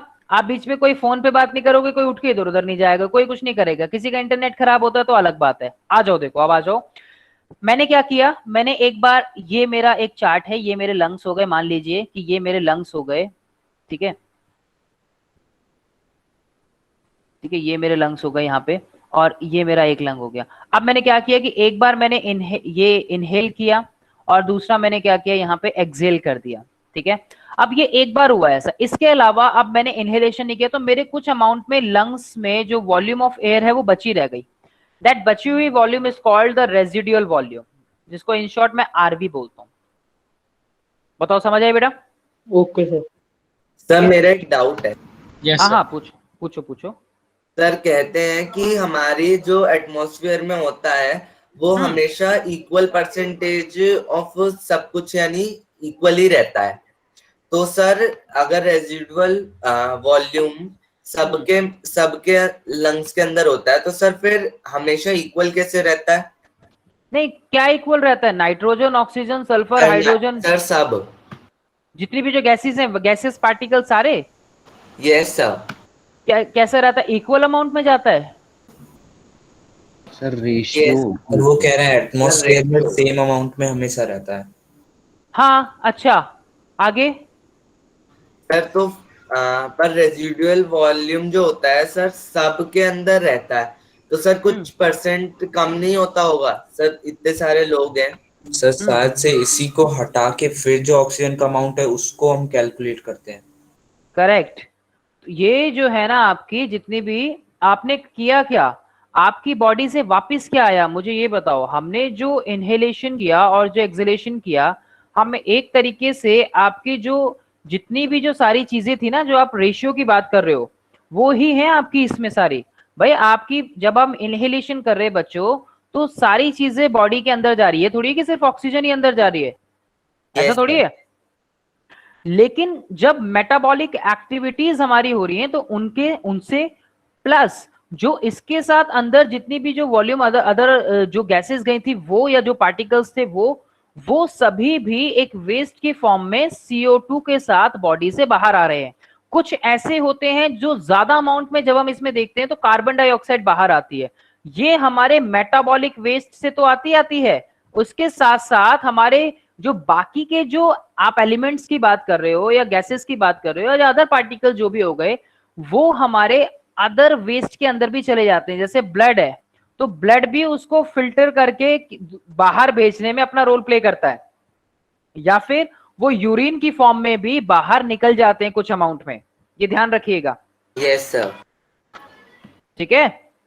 तो इसके अंदर आपकी ये जो बैलेंस बचा है ना, ये जो वापस जो आ रहा था CO2 का और इसके साथ ऑक्सीजन का भी जो रेशियो था वो था। आप रेजिडुअल वॉल्यूम रख के कितनी देर तक सरवाइव कर सकते हैं? कुछ सेकंड्स तक। या चलो माना मैंने मैक्सिमम 2 मिनट 3 मिनट, इससे ज्यादा क्या। और ज्यादातर इंडिविजुअल जो होंगे उनके अंदर ये रेशियो कम ही होगा, ज्यादा नहीं होगा। Yes sir. ठीक है। ये तो हम सर 1 मिनट ही कर सकते हैं ना। देखो ये बेटा अलग अलग है। अब मैं ये कहूं कि मैंने ऐसे भी लोग देखे हैं जो 2-2 मिनट तक बैठ जाते हैं आराम से। ठीक है, वो डिपेंड करता है। वो मैंने शुरुआत में ही आपको बोला था कि ये चीजें, ये देखो मैंने कहा ना कि मैंने आपको शुरुआत में कहा कि ये चीजें जो होती हैं बच्चों वेरी करती हैं, ध्यान रखना यार, ठीक है। कहीं आप बोलो कि यार सर ने तो हमें, कभी आप सुनो कि आप बोलो कि यार सर ने तो इतना एवरेज बताई थी, ये बताई थी, तो आपको कई चीजें वेरी करती हुई मिल सकती हैं, ठीक है। एक स्टैंडर्ड वैल्यू होती है बच्चों हर चीज की। अब ये थोड़ी है कि यार साइज भी डिफरेंट होता है, हाइट भी डिफरेंट होती है, हाइट भी डिफरेंट, सब चीजें मतलब। अब ये थोड़ी है कि मैंने आपको जैसे बीपी का एग्जांपल दिया 120/80, तो अगर मान लो मुझे अभी गुस्सा आ रहा है, मुझे बहुत ज्यादा गुस्सा आ रहा है, और उस टाइम पे अगर आप मेरा ब्लड प्रेशर चेक करो तो क्या होगा, बढ़ा हुआ होगा ब्लड प्रेशर मेरा। क्यों? क्योंकि मेरा ब्लड का प्रेशर बढ़ गया गुस्सा आने से, राइट। तो वो चीजें मतलब कोई भी चीज हो यार, फिजियोलॉजिकल सभी की जो वैल्यूज होती हैं एक स्टैंडर्ड वैल्यू होती है। हमने जो 120/80 हाइपरटेंशन, जो हमारी ब्लड प्रेशर की जो वैल्यू है, हमने स्टैंडर्ड सेट कर दिया, इतना होता है लगभग लगभग, ये एवरेज हो गया हमारा, ठीक है। ये हमारा स्टैंडर्ड वैल्यू होगा, इससे कम ज्यादा हमने चेक कर लिया। इसी तरह से बेटा इनकी भी जब हम बात करते हैं तो ये हमारी एक स्टैंडर्ड वैल्यू हो गई कि एवरेज हमारी इतनी होनी चाहिए। अब भाई बहुत ज्यादा डाउन है या बहुत ज्यादा कम है, कोई भी वैल्यू हो, तो वो अलग चीज दिखाएगा फिर वो ग्राफ पे। बात समझ आ रही मेरी? ठीक है। तो इसी तरह से जैसे वॉल्यूम्स होती हैं बच्चों, वॉल्यूम्स के साथ साथ कैपेसिटी होती है कि किसकी कैपेसिटी कितनी हो सकती है, और कैपेसिटीज बनती कैसे हैं। ये जो जितनी भी जो कैपेसिटीज होती हैं ये आपकी होती क्या है एक्चुअली, कि कुछ रेस्पिरेटरी वॉल्यूम जो हमने डिस्कस करी, one can derive various pulmonary capacity. Now the pulmonary word is related to the lungs, तो pulmonary capacity which can be used in clinical diagnosis. ये जो कैपेसिटीज होती हैं ये क्लिनिकल डायग्नोसिस में मतलब बच्चों कि मैंने बताया ना कि लंग्स का अगर हमें चेक करने की भाई ठीक से इनहेलेशन हो रहा है या एक्सहेलेशन ठीक से हो रहा है या नहीं हो रहा, उनका एक अपना मीटर तो होगा ना जांच करने के लिए, कि सपोज किसी को अस्थमा है, कोई अस्थमैटिक पेशेंट है, तो अस्थमैटिक पेशेंट ठीक से इनहेलेशन या एक्सहेलेशन कर पा रहा है, नहीं कर पा रहा, कितना कम कर पा रहा है, और कहीं उसको ज्यादा कहीं उसको वेंटिलेटर की जरूरत तो नहीं है। ये बच्चों किस तरह से पता लगता है कि बॉडी में ऑक्सीजन के नंबर कम हो रहे हैं या बॉडी में जो है आपकी इनहेलेशन कैपेसिटी कम हो रही है, ये कुछ ना कुछ नंबर्स तो हमारे पास होने चाहिए ना। ये नंबर्स जो है आपके वही बताते हैं, जैसे कि inspiratory capacity which is the total volume of air a person can inspire after a normal expiration. एक एक्सपिरेशन जब हमने कर दिया, जब एक्सहेलेशन कर दिया, उसके बाद जो इंस्पिरेशन किया वो होता है ये। तो ये किससे इंक्लूड होता है बच्चों, ये फॉर्मूलाज आपको याद रखने हैं, ध्यान रखना। ये इंस्पायरेटरी कैपेसिटी जो होता है that is includes the tidal volume, और टिडल वॉल्यूम क्या पढ़ा था हमने, वो एयर इंस्पायर्ड और एक्सपायर्ड है ड्यूरिंग नॉर्मल रेस्पिरेशन में, राइट, पढ़ा था ना। टिडल वॉल्यूम में क्या पढ़ा था, inspired plus expired of air person can expire after normal respiration. This include the tidal volume and expiratory reserve volume.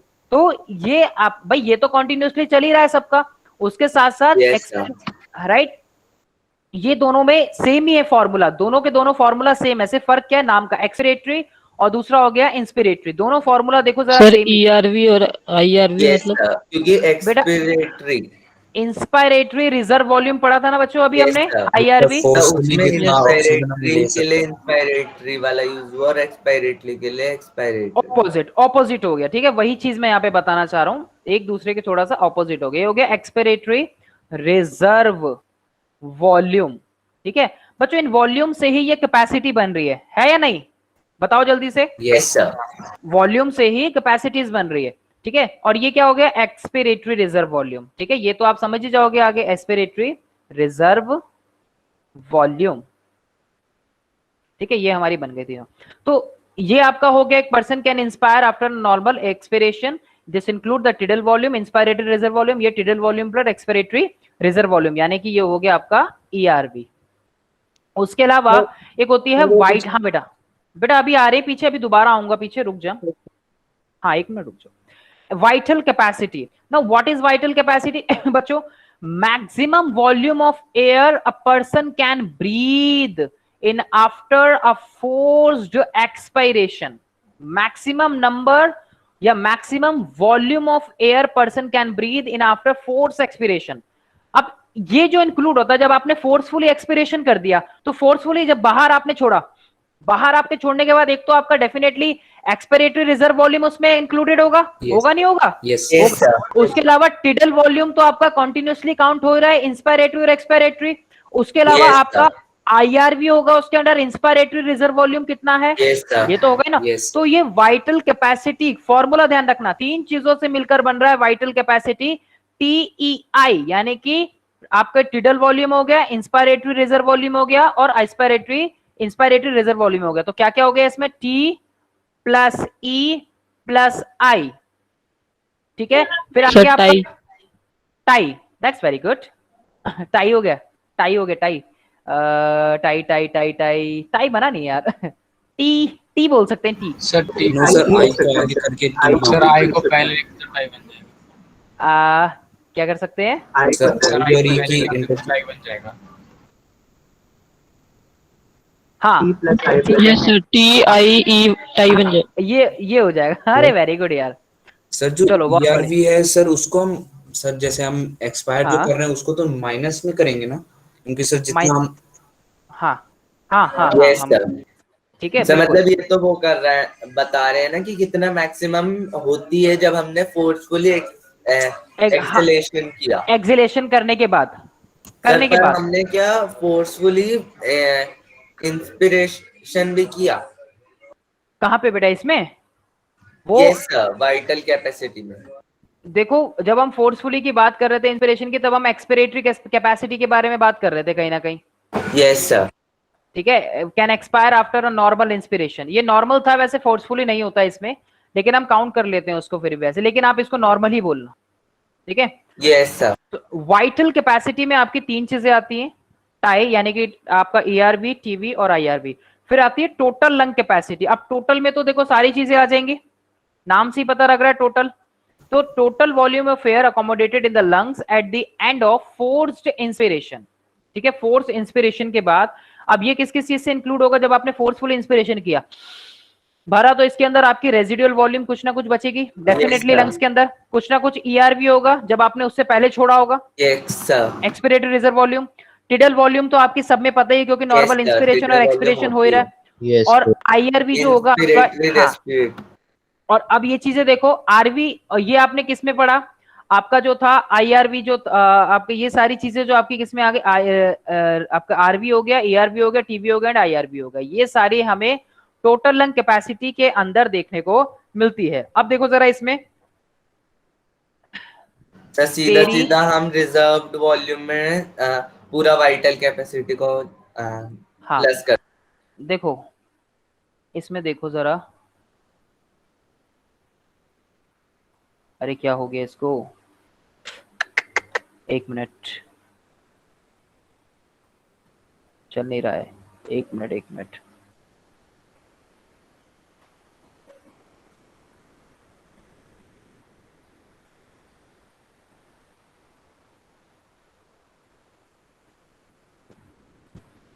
ठीक है, देखो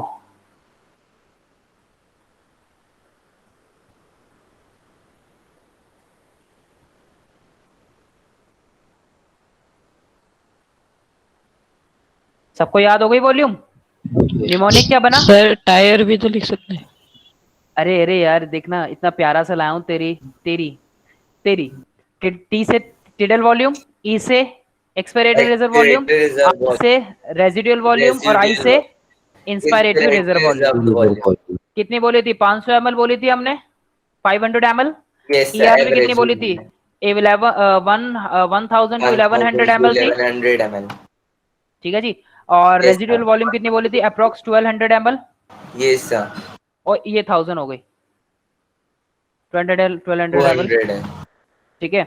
और ये जो थी आपकी लगभग 25 100 to 3000। चलिए अब जरा कैपेसिटी के बारे में बात करते हैं, इसको कर दो तेरी टी, तेरी वाइफ। अब इसको कैसे बना सकते हैं, देखो ऐसे, तेरी का टी हो गया और वाइफ में ऐसे कर लो,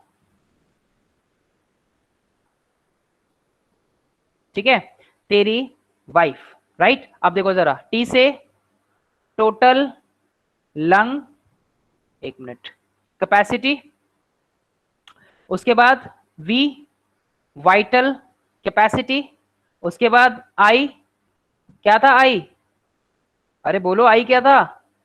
इंस्पिरेटरी रेजिडुअल वॉल्यूम। अरे ये देखो क्या था? Inspiratory capacity. इंस्पिरेटरी कैपेसिटी, ठीक है। एफ क्या था? एक होता है आपका फंक्शनल रेजिडुअल वॉल्यूम होता है एक, ठीक है, एफआरसी बोलते हैं उसको, ठीक है। और लास्ट में क्या बचा? ई। क्या होता है ये? क्या बताया था? एक्सपिरेटरी कैपेसिटी, ठीक है। तो ये हो गया आपका ईसी। याद हो गई सारी, तेरी और तेरी वाइफ। अब सारी आपको जो जितनी वॉल्यूम्स हैं वो आपको याद हो गए होंगे इस निमोनिक से। अब आपको सिर्फ इनकी सिंपल सी वैल्यूज को याद करना है बच्चों थोड़ा सा, ठीक है। याद हो गई सबको? वॉल्यूम याद हो गई? Yes sir. चलो, तो ये आपका न्यूमोनिक बन गया इसका सिंपल सा, और ये आपका एक इसका न्यूमोनिक बन गया टी फॉर तेरी, एंड वाइफ में डब्ल्यू की जगह वी कर लेना।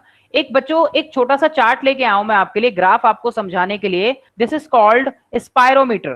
क्या बोलते हैं इसको? स्पायरोमीटर।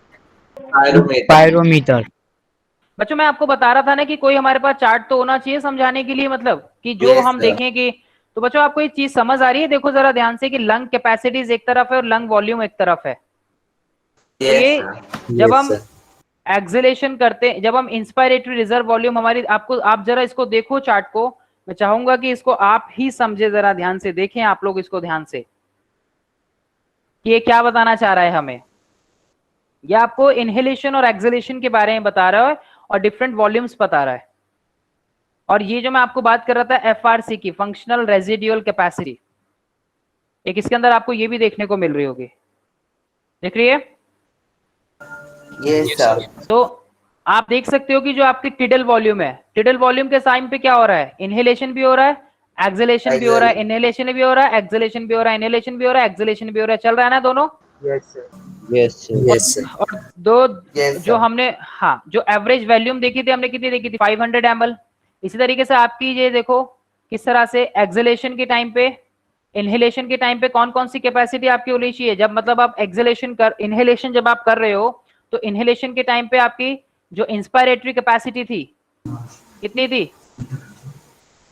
अरे इंस्पायरेटरी कैपेसिटी, हाँ, लगभग इतनी थी ना। हाँ, तो वही ये चीज आपको इसके अंदर दिखा रहा है। उसके अलावा आपने देखा कि जैसे वाइटल कैपेसिटी आपकी थी, इसमें थोड़ी सी वैल्यूज जो है वो वेरी कर सकती हैं, ठीक है, क्योंकि ये मैंने दूसरे सोर्सेज से जो ग्राफ था वो मैंने लिया था। आप इसी ग्राफ को यूज करेंगे अगर आपको समझना हो इन फ्यूचर कभी भी, तो आप इसको यूज कर सकते हैं। आपकी जो बुक में था वो थोड़ा सा कंफ्यूजिंग था, उसको सिंपल बनाने के लिए मैंने ये वाला ग्राफ जो था उसके अंदर लगा दिया। इसी तरीके से जो टोटल लंग कैपेसिटी हमने सबको ऐड कर दिया, तो देखो कितनी हो गई? 5800 ml अराउंड।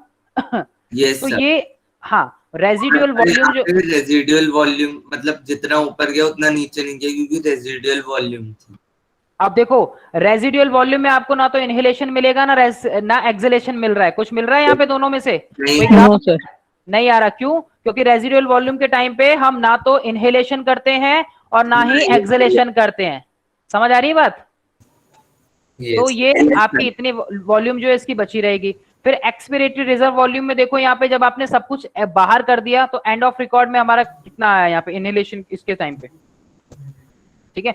मतलब सिंपल सा आपको ये एक रेशियो बताया गया है, ग्राफ बताया गया है, किसके बिहाफ पे? उन्हीं जो आपने कैपेसिटीज पढ़ी हैं, उन्हीं जो आपने जो वॉल्यूम्स पढ़ी हैं, उन्हीं के बिहाफ पे। ये स्पायरोमीटर होता है बच्चों, और ये स्पायरोमीटर आपको बताता है जब आप, अब जैसे मान लो अभी डिसऑर्डर आएंगे आगे, अब किसी के अस्थमा की वजह से किसी के नंबर जो है वो कम हो गए हैं, किसी की इनहेलेशन कैपेसिटी जो है वो कम हो गई है। क्यों? क्योंकि इन्फ्लामेशन आ गई है इतनी ज्यादा, ब्रीदिंग हो रही है, डिफिकल्टी ब्रीदिंग आ रही है।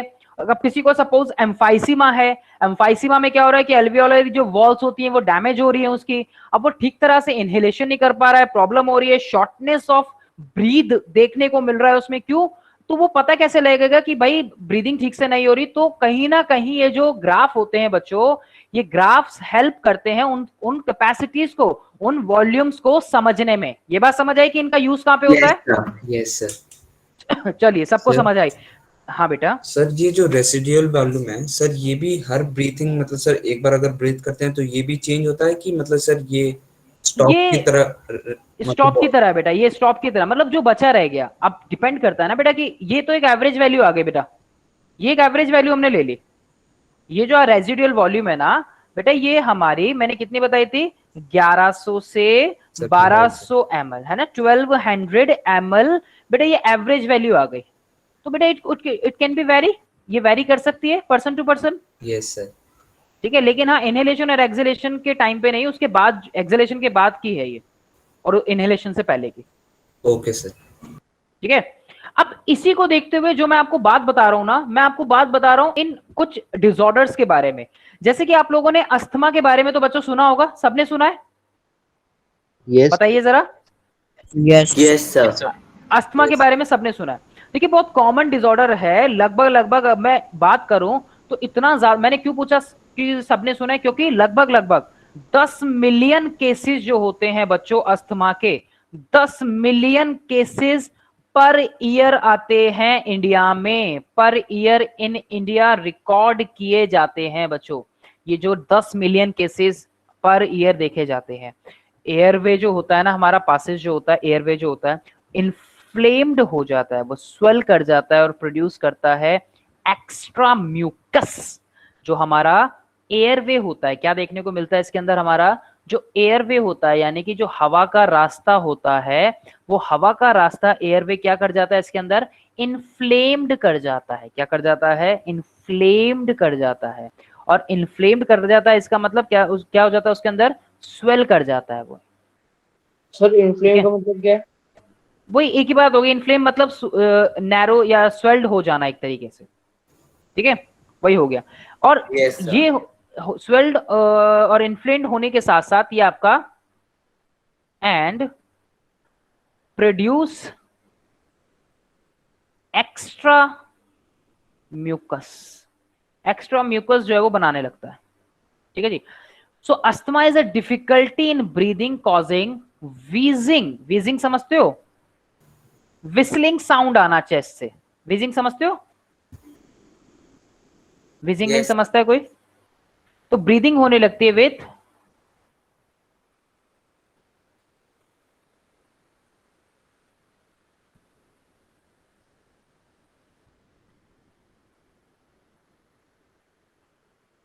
Breathing with whistling sound. ये बात समझ आई सबको? Yes sir. Yes sir. ठीक है। यस एंड यस और ये चीज हमें चेस्ट में देखने को मिलती है। देखो मैंने दोनों फिगर लगाई है आपको समझाने के लिए, ताकि आप इसको अच्छे से समझ सकें। बच्चों ये नॉर्मल लंग है, देखो मसल कितनी रिलैक्स दिख रही है यहाँ पे, ये एक नॉर्मल लाइनिंग है, ये आपकी म्यूकस मेम्ब्रेन हो गई अंदर, दिख रही है।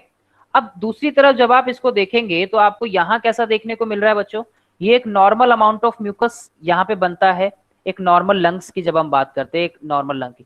लेकिन यहाँ पे कैसा दिख रहा है, देखो मसल कितनी ज्यादा टाइटन हो गई। कैसी दिख रही है फिगर, कि ये जो मसल है ये आपकी टाइटन हो गई, ये हमारा एयरवे की जो मसल है टाइट हो गई। ये रिंग्स जो कैसी है, कैसी होगी, स्वेलो लाइनिंग होगी देखिए इसकी, और ये म्यूकस जो है यहाँ पे एक्स्ट्रा प्रोड्यूस होने लगता है। और तो सर ये इन्फ्लामेशन छोटा हो गया, छोटा हो गया, देखो नैरो हो गया। अब बताओ मुझे कि क्या ऐसा पर्सन ठीक से एयर पास कर पाएगा जब ये साइज छोटा हो गया तो? तभी अस्थमा वाले पर्सन को ज्यादा कोरोना होने के खतरा है।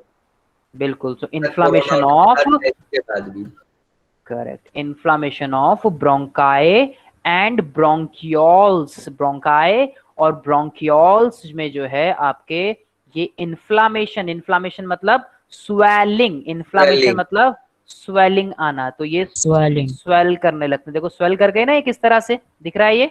Yes sir. इस तरह से। तो बच्चों इसका जो कॉजेज होते हैं ना अस्थमा के, मन में आपके सवाल आ रहा होगा कि कॉजेज कैसे हो सकते हैं सर, कारण क्यों होता है? देखो कोई इन्फेक्शन कई बार ये लीड कर जाता है, बॉडी में कई तरह के इन्फेक्शंस होते हैं जो ये लीड कर सकते हैं। लाइक आपका फ्लू होता है, फ्लू सबने सुना है ना? Yes sir. कोल्ड भी, जब आपका कोल्ड जो होता है, कोल्ड कई बार निमोनिया में कन्वर्ट हो जाना और आगे जाके उसको जब ट्रीटमेंट नहीं मिलता तो वो अस्थमैटिक पेशेंट बन जाते हैं बच्चों। कई बच्चे ऐसे होते हैं जो बाय बर्थ निमोनिया होता है उनको, सुना है आप लोगों ने कभी ऐसा कुछ?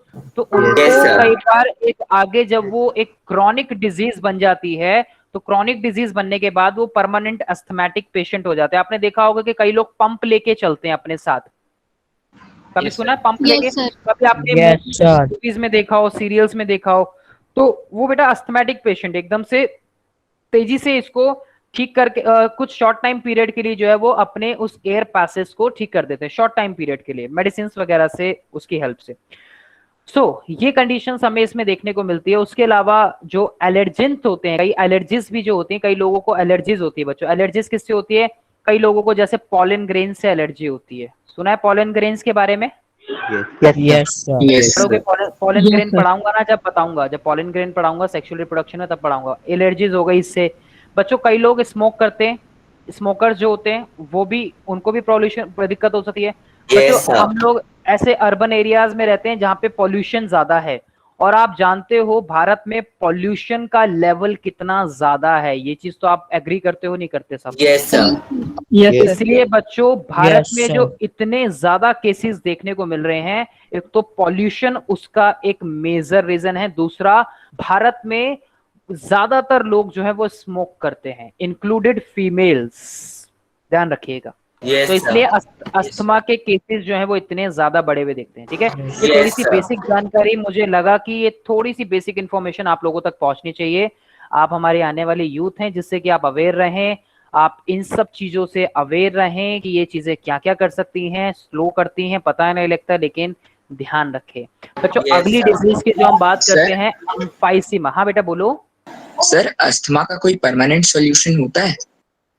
बेटा देखो, अगर टाइम पे पता लग जाए, वो पता लगता है हमें। एक स्टेज होती है बेटा हर चीज की, कोई भी चीज हो, किसी भी चीज की देखना, एक स्टेज होती है, उस स्टेज में सही पता लग पाना, ये डिपेंड करता है। Okay sir. राइट, बाकी आप खुद को फिट रख सकते हो प्राणायाम जैसे करके। ट्रीटमेंट तो होती है सबके, और इनहेलर्स होते हैं कई, और कई मैंने बोला ना कि कई लोग मेडिसिन वगैरह जैसे स्टेरॉइड्स वगैरह होते हैं उनके थ्रू ठीक करते हैं। तो एक लॉन्ग टाइम का होता है बेटा ये, जिसका जो इलाज चलता है। ठीक है, डिपेंड करता है कि कितना कंप्लीटली क्योर हम कर सकते हैं या नहीं कर सकते। कंट्रोलेबल है, कंप्लीटली तो बहुत कम देखा जाता है। ठीक है, ओके सर। ठीक है, सो हाँ, डिपेंड करता है कि कंट्रोल कितने परसेंट। क्रॉनिक डिजीज, हाँ क्रॉनिक हो जाती है बेटा, बन जाती है, क्रॉनिक है ये। अस्थमा क्रॉनिक डिजीज ही है। Emphysema.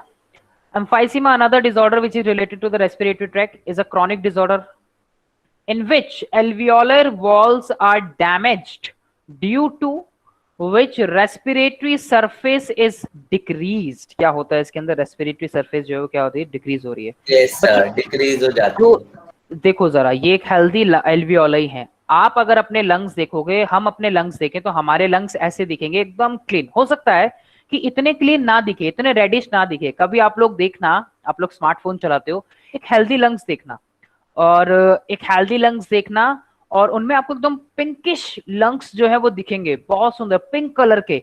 हाँ, हो सकता है कि हम लोग अर्बन एरिया में रहते हैं, इतना ज्यादा पॉल्यूशन है यहाँ पे, हमारे लंग्स पिंकिश ना दिखे, हो सकता है ना दिखे। हमारे आसपास लोग स्मोकिंग करते हैं, हो सकता है कई बार लोग फैमिली में भी, पेरेंट्स हो सकते हैं हमारे, कोई भी हो सकता है जो स्मोकिंग करते हो। तो इतना बढ़ गया था कि हमें कोरोना से पहले पहनना पड़ गया था मास्क। बताइए, पॉल्यूशन आपको पता है कि हर साल हम लोग दिवाली के टाइम पे कितना पॉल्यूशन फेस करते हैं, करते नहीं करते? तो मुझे आप लोगों को याद हो तो अभी 2-3 साल पहले स्कूल्स तक ऑफ करने पड़े थे, इतना ज्यादा पॉल्यूशन जो था वो हो गया था। इवन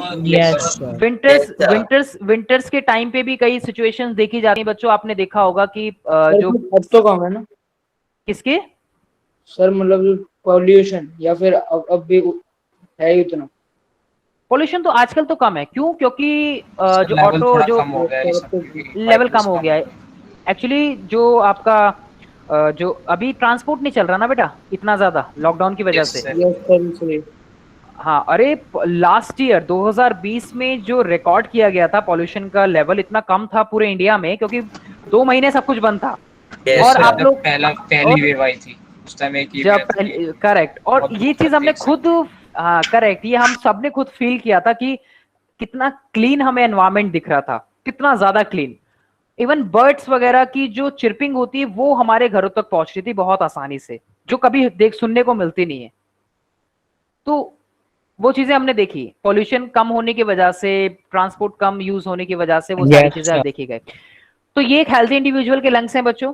जो स्मोकर्स होते हैं उनमें ज्यादा कॉज होता है एम्फाइसीमा। मेजर कॉज यही है, एक सबसे पहला कॉज यही है इसका कि सिगरेट स्मोकिंग जो होती है वो लंग्स को डैमेज कर देती है। और इसमें क्या होता है, shortness of breath, shortness of breath जो होता है बच्चों वो देखा जाता है इसके अंदर, इसको बोलते हैं shortness of breath, this is called. तो जो सिगरेट स्मोकर्स होते हैं कई बार उनकी सांस फूलने लगती है, सांस उखड़ने लगती है, जो लॉन्ग टाइम वाले होते हैं। तो ये आप देख सकते हो किस तरीके से अगर यहां से इसने स्मोकिंग करना स्टार्ट की तो हार्मफुल पार्टिकल ट्रैप किया एल्वियोलाई ने, and you all know that कि alveoli is the primary site of exchange of gases. और जब यहीं से अगर इसके ऊपर इंपैक्ट होना स्टार्ट होगा तो क्या ब्रीथ हम ठीक से कर पाएंगे? जब एल्वियोलाई पे ही इंपैक्ट पड़ रहा है बच्चों तो क्या हम ब्रीथ ठीक से कर पाएंगे? क्यों? क्योंकि एल्वियोलाई तो हमारी प्राइमरी साइट है गैसेस एक्सचेंज की। अब देखो यहाँ पे पार्टिकल जो इन्फ्लामेटरी जो थे वो अपना ट्रिगर दिखाने लगे। देखो यहाँ केमिकल जो थे वो डिसॉल्व हो गए एल्वियोलर सेप्टम में, और लार्ज एयर कैविटी जो थी वो लाइंड अप हो गई with carbon deposit form. Carbon की वजह से इसके अंदर जो था वो डिपॉजिट होने लग गई, राइट। तो अब देखो कैसा हो गया ये, और लंग्स जो थे बाहर से कैसे दिख रहे हैं। तो सबसे ज्यादा सफर करते हैं इससे जो लोग स्मोकिंग करते हैं, इसको बोलते हैं एम्फाइसीमा। क्या होता है इसके अंदर, एल्वियोलाई वॉल्स आर डैमेज, बस इतना ध्यान रखना है, एल्वियोलाई वॉल्स आर डैमेज, ठीक है, वो इसी वजह से होता है, ठीक है, ध्यान रखना। अगला बेटा occupational respiratory disorder, occupational respiratory disorder, ठीक है, ऑक्यूपेशनल रेस्पिरेटरी डिसऑर्डर। कुछ इंडस्ट्रीज में लोग होते हैं बेटा जो लोग काम करते हैं कहाँ पे, जो आपके काम करते हैं कहाँ पे, आपके जो वर्कर्स होते हैं, जो वर्कर्स होते हैं जो जैसे मान लो आपने देखा होगा कि जो स्टोन वगैरह जहां ब्रेक, जो ग्राइंडिंग में अपना रोल प्ले करते हैं, स्टोन ब्रेकिंग में, specially those who are involving in grinding और स्टोन ब्रेकिंग। उसके अलावा आप लोगों ने देखा होगा कि और भी फैक्ट्रीज होती हैं बहुत सारी जहां पे बहुत ज्यादा अमाउंट में जो है क्या होता है वहां पे फैक्ट्रीज के अंदर कि वहां पे डस्ट और पॉल्यूशन निकलता है। वेरी गुड, ठीक है, डस्ट निकलता है और बहुत ज्यादा अमाउंट में पॉल्यूशन निकलता है, ठीक है। इवन एक मैंने देखा भी है घर के आसपास, वहां पे ये जो आपकी कंप्यूटर टेबल्स वगैरह नहीं होती बच्चों, कंप्यूटर टेबल्स देखी है आपने? Yes sir. ये जो बनती है ना, यहाँ पे इनमें एक अलग टाइप का बोर्ड यूज होता है। अब इसको काटने में, बोर्ड को बनाने में और अलमीरा पूरी बनाने में बहुत ज्यादा अमाउंट में डस्ट निकलती है। वो वर्कर हो गए, मतलब इस तरह के वर्कर, मैं एक एग्जांपल बता रहा हूँ आपको, वो वर्कर हो गए। ऐसे लोगों में ये ऑक्यूपेशनल रेस्पिरेटरी डिसऑर्डर से देखे जाते हैं। ऑक्यूपेशनल मतलब जो आपके ऑक्यूपेशन से आया, जो मजदूर लोग होते हैं, मजदूर लोग क्या करते हैं बेचारे, वो ग्राइंडिंग का काम करना, जैसे पत्थर को घिसना, तोड़ना, बनाना, राइट। तो बहुत ज्यादा अमाउंट में ऐसे में डस्ट प्रोड्यूस होता है बच्चों वहां पे। तो क्या होता है यहाँ पे, so much dust is produce, that is defence mechanism of the body can not fully corp with the situation. जो हमारी बॉडी का डिफेंस मैकेनिज्म है, आपने देखा होगा कभी मजदूर वगैरह जो धूल मिट्टी में काम कर रहे होते, कभी मान लो कहीं घर बन रहा है या कुछ हो रहा है, वहां पे भी कितनी ज्यादा डस्ट निकलती है ना, जहाँ पे घर बन रहा हो। ये जो इस तरह के जो फैक्ट्रीज हो गई बच्चों, या फिर जो स्टोन ब्रेकिंग या फिर जो ग्राइंडिंग जहाँ पे होती है, वो सारी चीजें, ये जो कहाँ बेटा, कोल, यस सर, कोल की इंडस्ट्री। हाँ बिल्कुल, मतलब मैं एक छोटी छोटी एग्जांपल्स दे रहा हूँ बच्चों जो आपके घर आपको आसानी से समझ आए। घर जहाँ बन रहा हो, मैंने जहाँ पे आपकी जो कंस्ट्रक्शन साइट्स होती हैं बच्चों, वो उसमें कपड़ा लगाया जाता है, फिर आसपास कपड़ा लगाया जाता है। देखो आसपास तो कपड़ा लग जाता है बेटा, वो ग्रीन कलर का एक कपड़ा डाल देते हैं, वो मैंने माना सर, वो तो पत्थरों की वजह से लगाते ज्यादातर, पत्थरों की वजह से लगाते, बिल्कुल। तो देखो पत्थरों की वजह से तो लगाते हैं, लेकिन कहीं ना कहीं उससे डस्ट में भी थोड़ी बहुत तो राहत मिलती है, थोड़ा बहुत तो कुछ ना कुछ मिलता है। मेन जो प्रॉब्लम है वहां पे जो लोग काम कर रहे हैं, जो वर्कर्स हैं, वो जो वर्कर्स होते हैं ऐसी इंडस्ट्रीज में काम करने वाले बच्चों, वो मास्क वगैरह नहीं लगाते कभी, अगर आपने देखा हो तो नहीं लगाते। तो ऐसे में उनके डायरेक्टली जो इन्फ्लामेशन देखी जाती है, हमारे जो लंग्स में कुछ फिब्रस टिश्यूज होते हैं, लॉन्ग एक्सपोजर, देखो की लाइन है, long exposure can give rise to inflammation leading to fibrosis, ठीक है। फिब्रोसिस को आसान भाषा में बोलते हैं कि कुछ फिब्रस टिश्यू होते हैं, उनके अंदर प्रोलिफरेशन होना, उनकी ग्रोथ होना। अब अगेन जब ये सारी प्रॉब्लम्स होगी तो क्या ब्रीदिंग आसानी से हो जाएगी? ब्रीदिंग आसानी से नहीं होगी। कई बार बच्चों फिब्रस टिश्यूज के प्रोलिफरेट होने की वजह से एक सीरियस जो लंग्स है वो डैमेज तक हो जाते हैं मजदूरों के, वर्कर्स के, जो ऐसे डस्ट वाली प्लेसेस पे काम करते हैं। इसलिए इस बीमारी को नाम दिया गया है ऑक्यूपेशनल रेस्पिरेटरी डिसऑर्डर, क्योंकि ये कहीं ना कहीं ऑक्यूपेशन से जुड़ा हुआ है। मजदूर कहाँ जाएगा? काम तो करेगा ही, घर तो बनाएगा ही मजदूर, अब वो अपनी साइट पे तो जाएगा ही बेचारा, पत्थर तोड़ने तो जाएगा ही, ग्राइंडिंग तो करेगा उसमें, अब वो बेचारा फैक्ट्रीज में काम तो करेगा ही करेगा। लेकिन वो ये भूल जाता है कि धीरे धीरे 5 साल 4 साल 10 साल अगर लगातार काम कर रहा है तो उसके लंग्स तक डैमेज हो सकते हैं अगर उसको पता ना लगाओ। ठीक है, तो ऐसे में क्या करना चाहिए कि जो वर्कर्स इस जगह पे काम करते हैं they should wear protective mask, उनको जरूर पहनने चाहिए बच्चों। ठीक है, तो ये सारी चीजें हमें बताती हैं इनके बारे में। ये बात समझ आई बच्चों? जल्दी से बताओ मुझे। Yes sir. Yes sir. अब आपका होमवर्क बता दूं मैं आपको। Yes sir. आपकी इंट्रोडक्टरी एक्सरसाइज 3 होगी, आपको वो सारे क्वेश्चन सॉल्व करने हैं।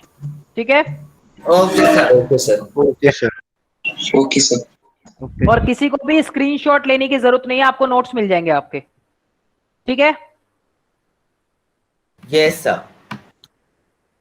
चलिए ठीक है बच्चों, लोग यहां तक पढ़ना, फिर आपसे डाउट्स पूछूंगा नेक्स्ट क्लास में। आप लोगों के जो भी डाउट्स रहेंगे यहां तक के रेस्पिरेटरी सिस्टम के, किसी के भी। ठीक है, ओके Yes, तो sir.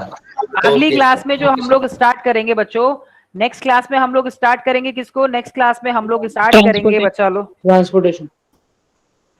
हाँ जी, ट्रांसपोर्टेशन को जो है हम लोग नेक्स्ट क्लास में स्टार्ट करेंगे। ठीक है, तो ट्रांसपोर्टेशन। सर हाँ प्लांट्स का बेटा, रेस्पिरेशन नहीं पढ़ेंगे? किसका बेटा? सर प्लांट्स का रेस्पिरेशन। प्लांट्स का रेस्पिरेशन पढ़ेंगे ना, थोड़ा सा है वो, बहुत छोटा सा है जो प्लांट रेस्पिरेशन है, उसको हम लोग डिस्कस करेंगे डेफिनेटली। Okay sir.